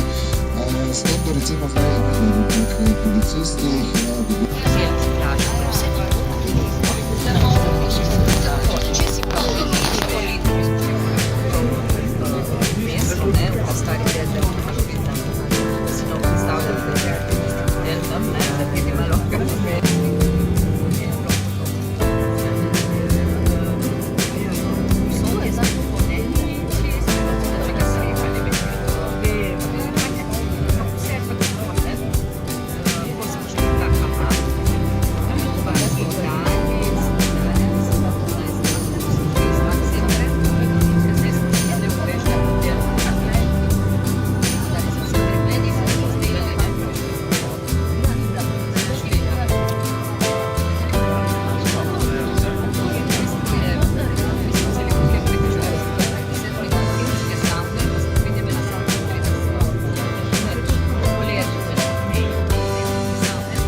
dobro jutro, še enkrat vsem skupaj. Spremno smo dobili še sicer se zdaj odpravljamo v samo Antaljo, zdaj najprej gremo do in sicer v centru Slovenije, kjer se vas malce spoznali z našo industrijo tukaj oziroma z zadnje tukaj na področju sjarske in krvnjavske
bistvu bo potem tudi veliko teh najdragih tem, pomaga potem tudi drugim narodom spodbodo, ko vstopite v obdobje menopauze, tako da imajo jasmina, bomo videli, in potem vam malce predstavi te drage, prav drage kamne. Ja, evo ga, tukaj smo. Vidite, da gre za trening center, ima 2 salona, tako da si lahko vse pogledate. Tudi srebro je malo, da bi če Göreme and Uçhisar. Samo mesto Paşabağı je nastalo tam v 3. stoletju pred našim štetjem, namreč takrat glavni pergamanski kralj Antalya je poslal skupino vojakov, da poiščejo raj v zemlji vseh pravnih vedno. No in ko so ti vojaki nekako prišli na področje Antalije, so pa rekli, to je pa tisto, kar mi iščemo, to je nekaj raj na zemlji za nas. Kajti njihova prvenstvena naloga je bila, da poiščejo neki kraj, kjer bodo potem lahko ustanovili pristanišče. Ker Pergamonci so imeli težave z tem, da so imeli nekih prostih možnosti na ozemlju, kjer so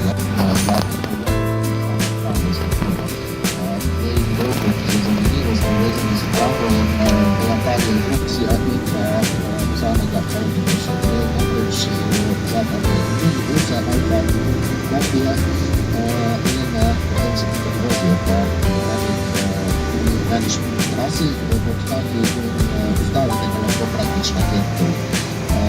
No, ti dolgoši se potem plačujejo direktno v šoferju, stane pa nekaj evrov, stane dolgosti 2,5 evra, tako da je spoceni prevoz in vendar slaba lastnost nekih dolgošev je potem, da potem šlapijo še nekakrat.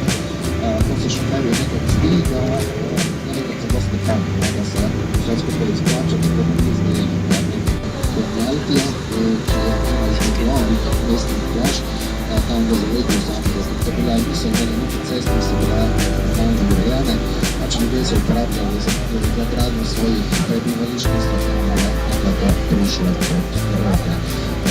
No in to je večina, kaj so potem tam v drugi polovici 80-ih in pa vodovodje 70-ih letih je praktično skoraj do vse odstranili, da zrasli so ti številni projekti, ki danes v narekovajih krasijo Hasana Antalyo.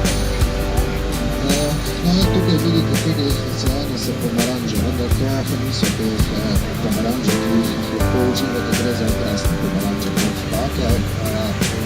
Tako samo pomaranče kot take je tudi nekaj zaščitni znak, oziroma sadež, ki je značilen za samo Antalyo. No in tukaj so bile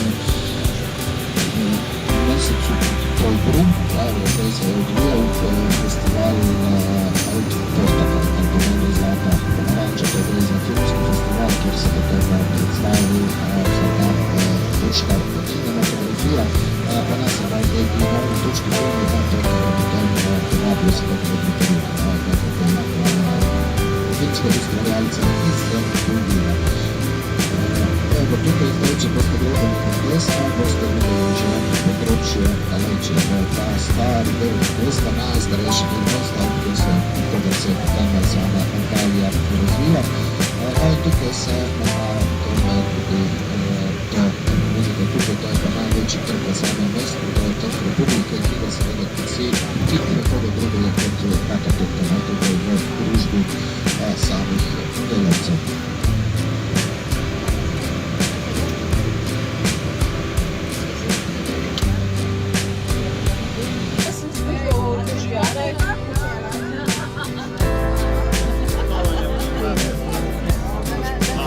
Lahko sem toliko ste morali za dan pripraviti toliko, kot ste zdaj začrtali, tako da tu nekje lahko računate bivanje v tem hotelu, tu približno stane.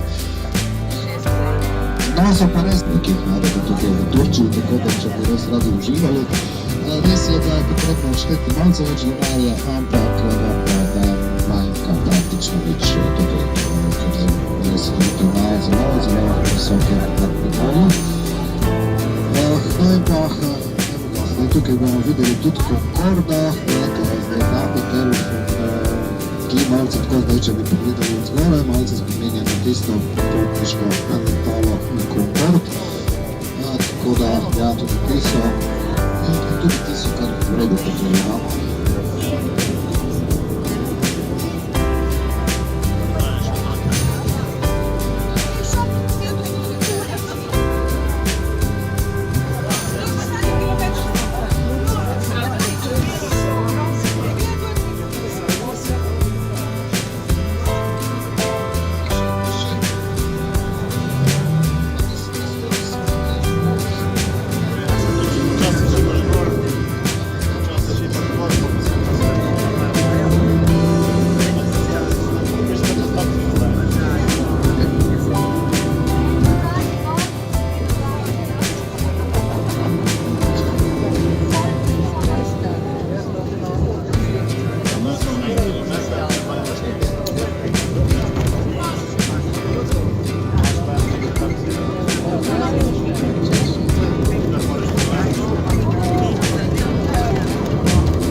Tukaj zdaj bomo šli do tega centra Pikman, to je ta outlet, oziroma tukaj boste lahko kupili te turške originale, kot se tam reče. Gre za pač kopije uveljavljenih svetovnih znamk, ki so narejene tukaj v Turčiji, kvalitete tam vaš. Različni cenovni razredi, no tukaj so fiksne cene, tu se ne morate zapade. Je pa podobno kot v vseh trgovinah, 75% za ženske, ostalo pa prav za otroke in pa moške, tako da razmerje ostalo. Stand evro, drage dame, če boste kupovali kakve torbice, pač pogledajte, če je vse zašito tako kot mora biti, pač je res narejeno tako kot mora biti, to zna biti včasih tak. Malo denarja, malo muzike, isto tako narejeno, ne. Tako da ja, vzajte si jih in počas pogledajte, pa če je vse ok, če se bo katero dopavno tudi kupite, tako da tudi to imajo. Sicer imajo tam tudi neko obuto, ampak ne vem za obuto, nekaj ne priporočam, da bi kupovali, ker je to bolj tak. Sicer imate tudi tam nekaj kopije teh pilk in stok, na teh tkačev in vsega tega, ampak ni to neko hudo kvaliteto tekstilje, pa potem tekstilje pa zelo dober monasteries, tudi velike, ki so narejeni iz čistega bombaža, potem tudi kaka z dodatkom kakega elastana ali pa kakega drugega tega poliestra, tako da oziroma teh umetnih vlaken, tako da imate res na veliko zbiro pa zelo tak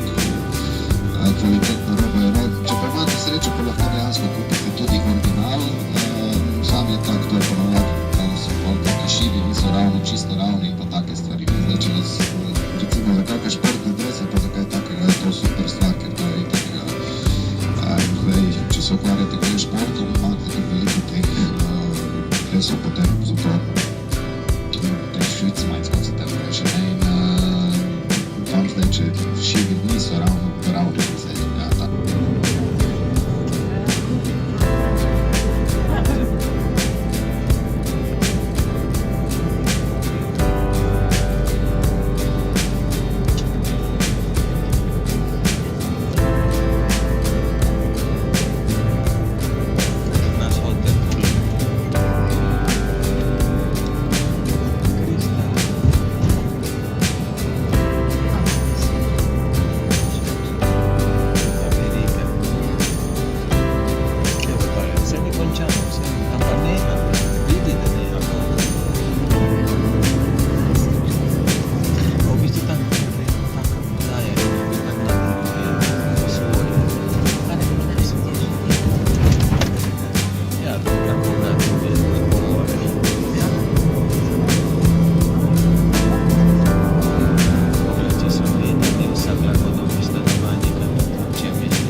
Še vedno, zdaj večina teh ljudi tako neka, se je tako preselila zdaj kako generacijo nazaj v samo ta mesta, najprej so živeli bolj tako po vseh in nekaj pogrešajo za stik z naravo, tako da če imajo le možnost, potem se vedno umaknijo nekako ven.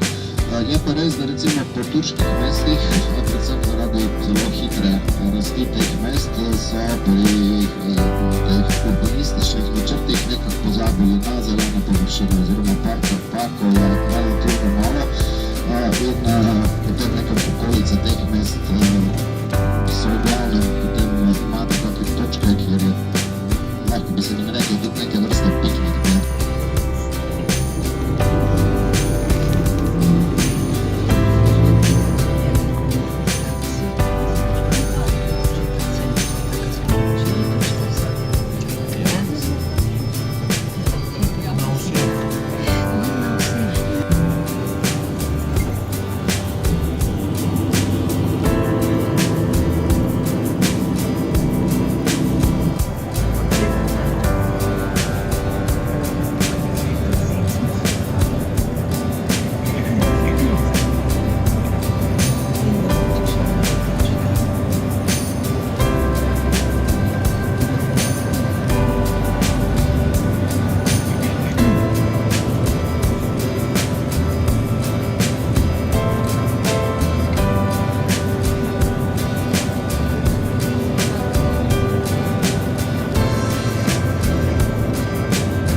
Hišami oziroma bolj za temi večstanovanjskimi objekti, bloki.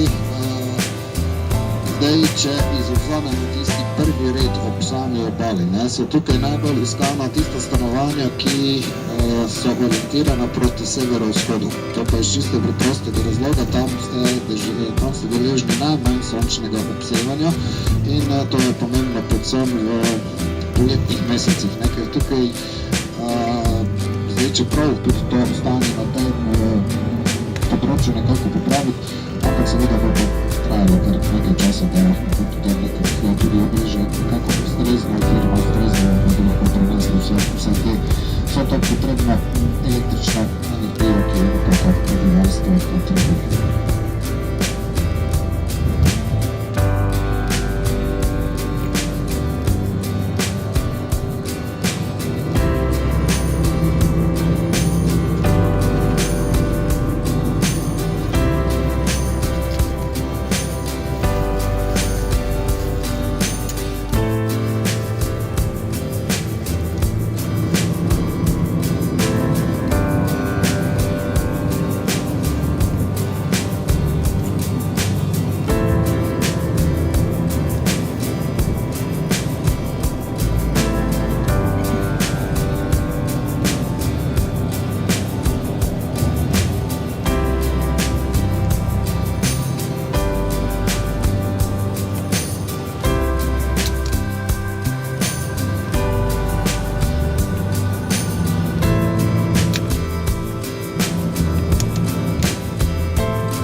Manavgat River Cruise. The Manavgat River Cruise from the Antalya region of Turkey is a very popular day trip that offers a relaxing mix of natural scenery, culture, and local shopping.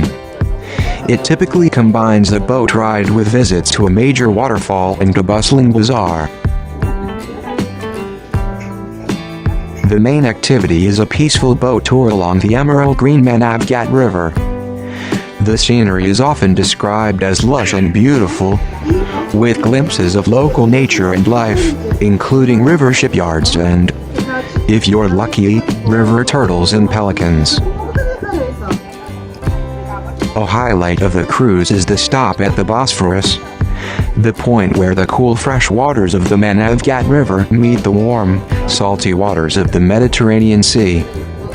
Here, guests typically get a swimming break, allowing you to choose between the refreshing river water or the warmer sea water, or even walk along the sandy beach that separates them. A delicious lunch, often a Turkish-style meal like grilled chicken or fish, rice, and salad, is usually served right on the boat while you are cruising or anchored at the delta. The river cruise is generally part of a full-day package that includes visits to the two other major highlights of the Manavgat area. Manavgat Waterfall is a famous natural attraction, though it is not known for its height.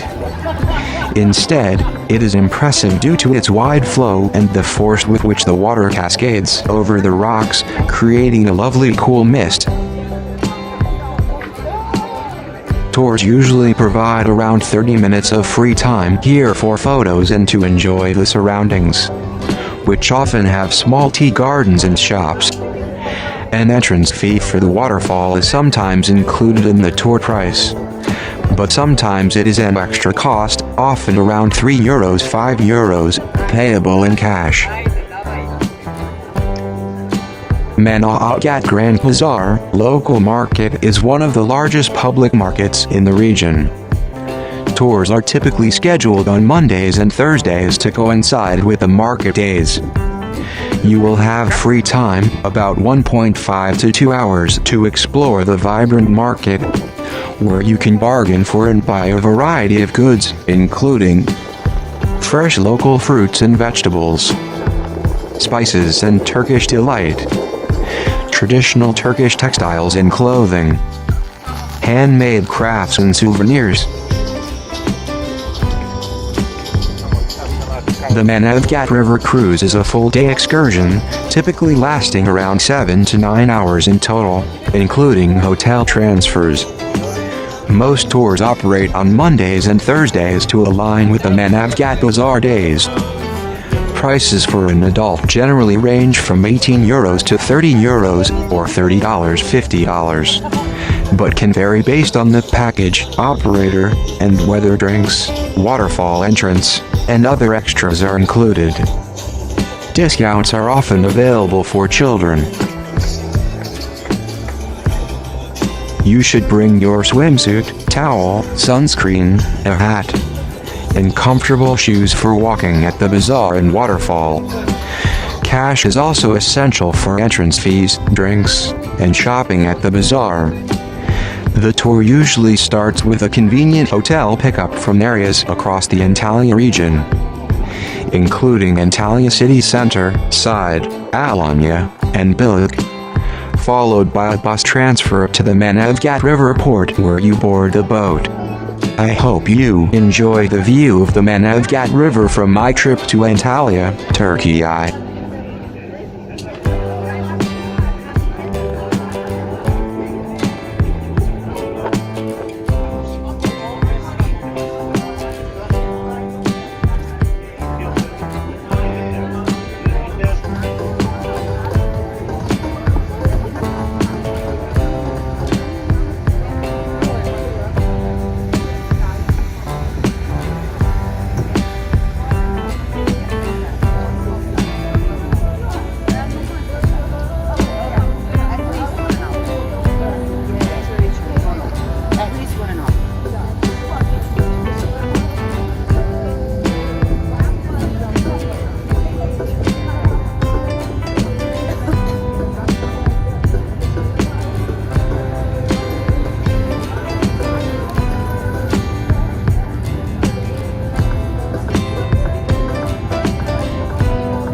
Sino ide?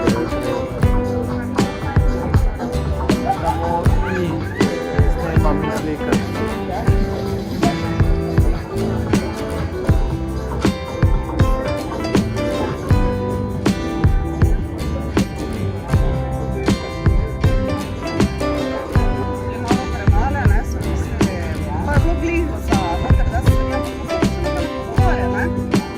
Ima prijetno plovbo, lepo se umejte, uživajte in se slišimo takrat, ko boste potrebovali informacije, kako dolgo lahko ostanete na sami hladi.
Antalya, often called the capital of tourism in Turkey, is a stunning city on the country's southwestern coast, famed as the gateway to the Turkish Riviera, or the Turquoise Coast. It's a vibrant blend of ancient history, modern luxury, and breathtaking Mediterranean landscapes. Here are the key highlights of Antalya. Geography and climate.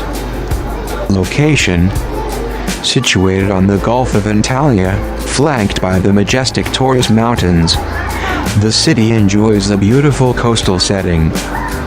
Climate: it boasts a classic Mediterranean climate with hot, dry summers, June to September being the best time to visit, and mild, rainy winters. The area receives sunshine for about 300 days a year.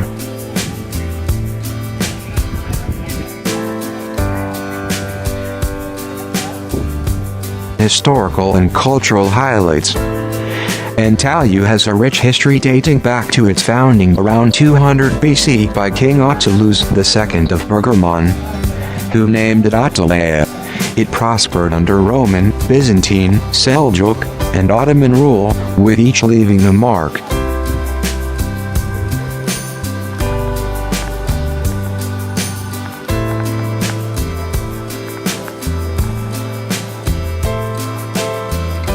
Cappadocia, Old Town.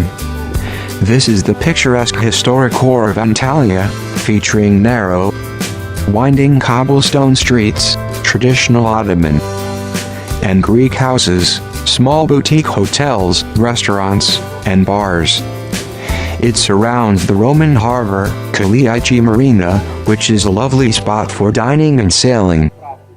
Hadrian's Gate, a beautifully decorated, three-arched Roman triumphal gate built in honor of Emperor Hadrian's visit in 130 AD.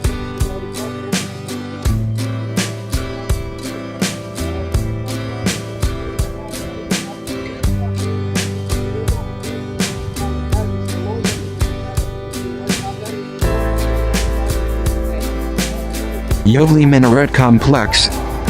A symbol of the city, this 13th century structure was built by the Seljuk Sultan Alaaddin Keykubat. Its elegant, fluted minaret is one of Antalya's most recognizable landmarks. Archaeology Museum. One of the most important museums in the Mediterranean region, housing remains from the Paleolithic age to the Ottoman period.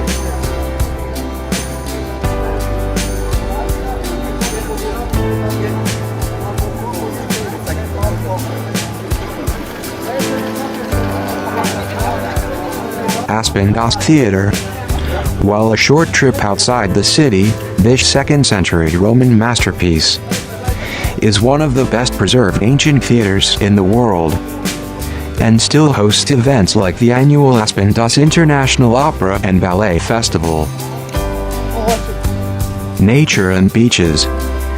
The region is famous for its natural beauty, offering a wide range of activities. Beaches. The coast is lined with beautiful beaches. The most famous are Chimneys Beach, a long, pebble beach to the west of the city center with a stunning backdrop of the mountains. Lara Beach, known for its fine sand and famous for its concentration of large, themed luxury hotels, often called Hotel Zone. Duden Waterfalls, a remarkable natural wonder where the water cascades off a cliff directly into the Mediterranean Sea. Sports and activities. The sunny climate is perfect for sailing, water skiing, windsurfing, mountain climbing, and even hiking on routes like those around Termessos. You can even ski in the Taurus Mountains and swim in the Mediterranean on the same day in late March and April. Antalya is the 4th most visited city in the world, attracting millions of visitors yearly, and is well equipped with a variety of accommodations, from high-end all-inclusive resorts to charming boutique hotels in the Old Town. I hope you enjoy the beauty of the Turkish city of Antalya, captured in these videos and photos. Enjoy.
Epa.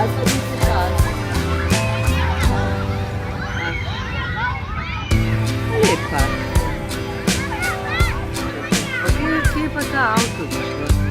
Veja, vive mais.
times and your favorite choices with travel, we would like to say goodbye. We hope you enjoy your flight with us and you will stay here in Antalya. Thank you and goodbye.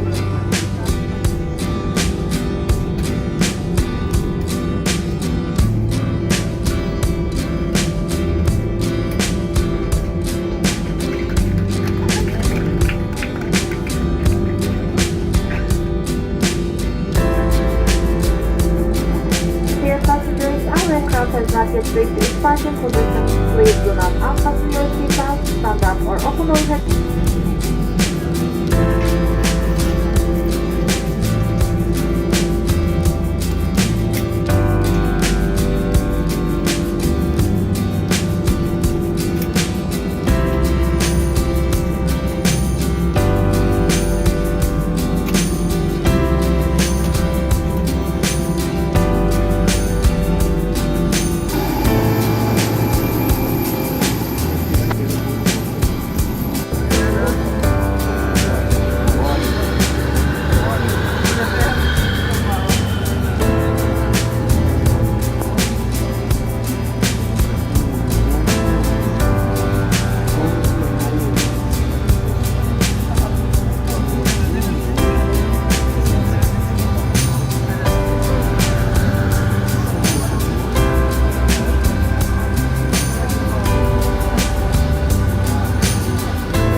sebe cultură,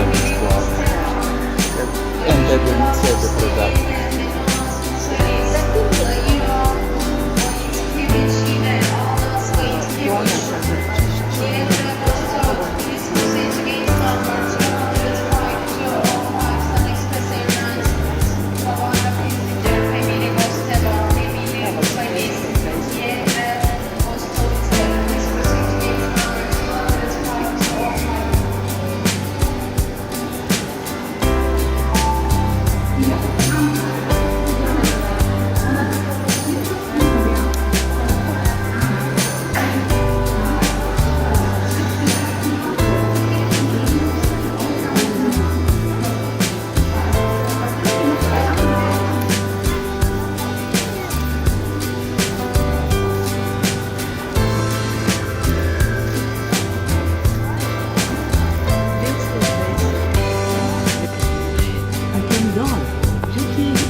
shortly, please check once again that your seatbelt is securely fastened. Thank you and have a nice landing.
The Mevlana Museum.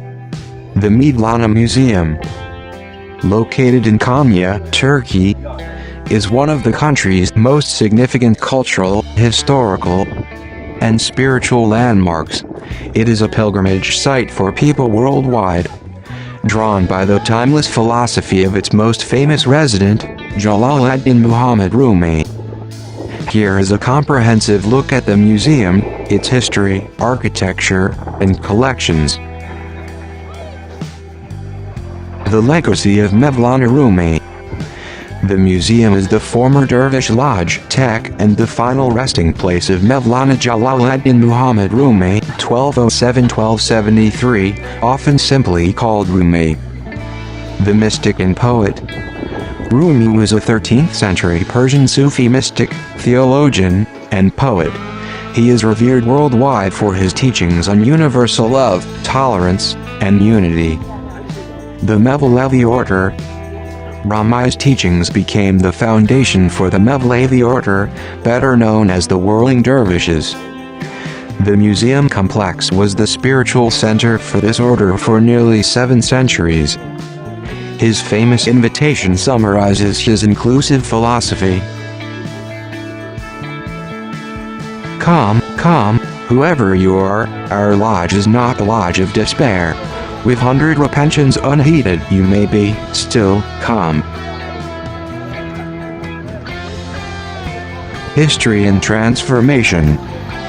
The site's history is one of continuous spiritual importance and transformation. Original site.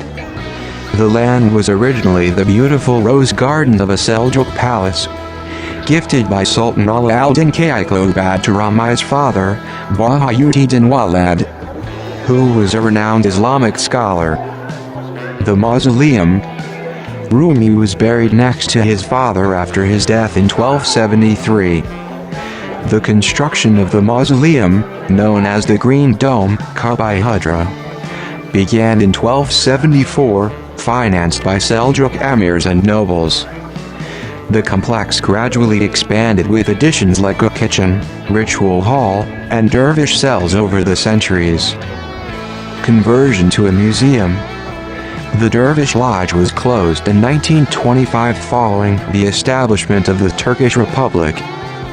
By decree of Mustafa Kemal Atatürk, it was converted into a museum and opened to the public on March 2, 1927. It was officially renamed the Mevlana Museum in 1954. Architecture and layout. The museum complex covers about 18,000 square meters and is a stunning example of Seljuk and Ottoman architecture. The Green Dome, Cappadocia.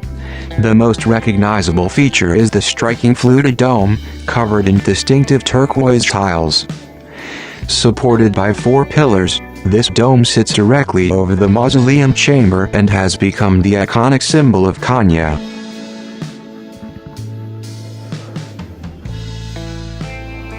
The courtyard and structures. You enter the complex through the Dervish and Caps Gate of the Dervishes, leading into a marble-paved courtyard surrounded by key buildings. The Mausoleum Hall. This is the sacred core of the complex.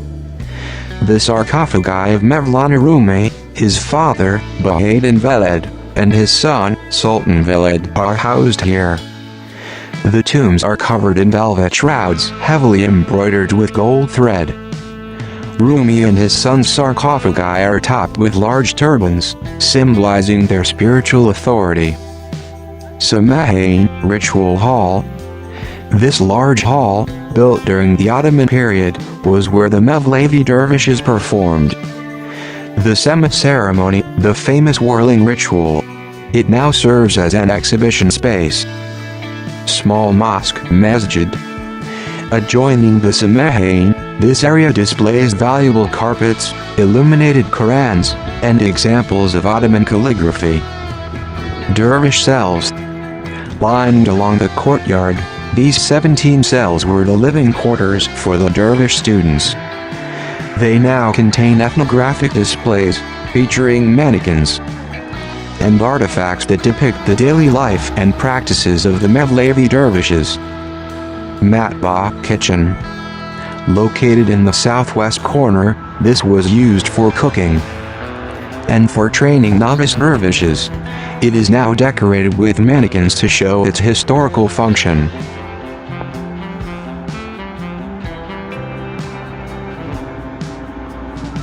Key collections and artifacts. The museum is a repository of priceless artifacts related to the Mevlevi order and Islamic art. Holy relic. A highly revered exhibit is a casket that is believed to contain strands of the holy beard of Muhammad, Sallallahu. Manuscripts. The museum holds ancient and valuable copies of Ramai's great literary works, including the Mesnevi, a 25,000-verse poem, and the Divan Kibar. Dervish items. Exhibits include the personal belongings of Rumi and other high-ranking dervishes, such as clothing, caps, wooden practice boards, and musical instruments used during the Sema. Textiles and calligraphy. The collections include rare carpets, prayer rugs, such as an 18th century Kursair prayer rug, and fine examples of Ottoman calligraphy and binding.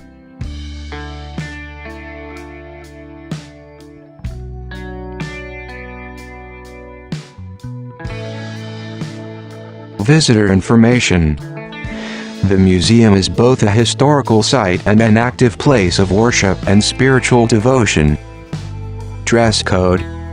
Visitors are asked to dress respectfully. Shoulders and knees must be covered. It is recommended for women to bring a head covering for certain areas within the mausoleum. Shoe covers. Plastic shoe covers are provided at the entrance and must be worn inside the main buildings to preserve the historical flooring. Sema ceremonies. While the formal Sema ceremony is no longer a daily event within the museum itself, traditional performances are often held nearby, particularly in the Rose Garden during the summer months, typically Thursday nights. The most significant ceremonies take place annually in December to commemorate Ramai's death, known as semi-arid, the wedding night, which Rumi considered his reunion with God. The tranquil atmosphere and historical depth make the Mevlana Museum a truly unique and moving experience for visitors interested in history, architecture, poetry, or the Sufi tradition. Address: Azitiyima, New Zealand CD, NO:1, 42030, Karatakanya, Turkey. I hope you are entertained by the results of the videos and photos during my visit to the Mevlana Museum in Konya, Turkey.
For all my friends there, thank you very much for supporting me. And if you want, don't forget to like, comment, and subscribe. Okay? See you in my next content.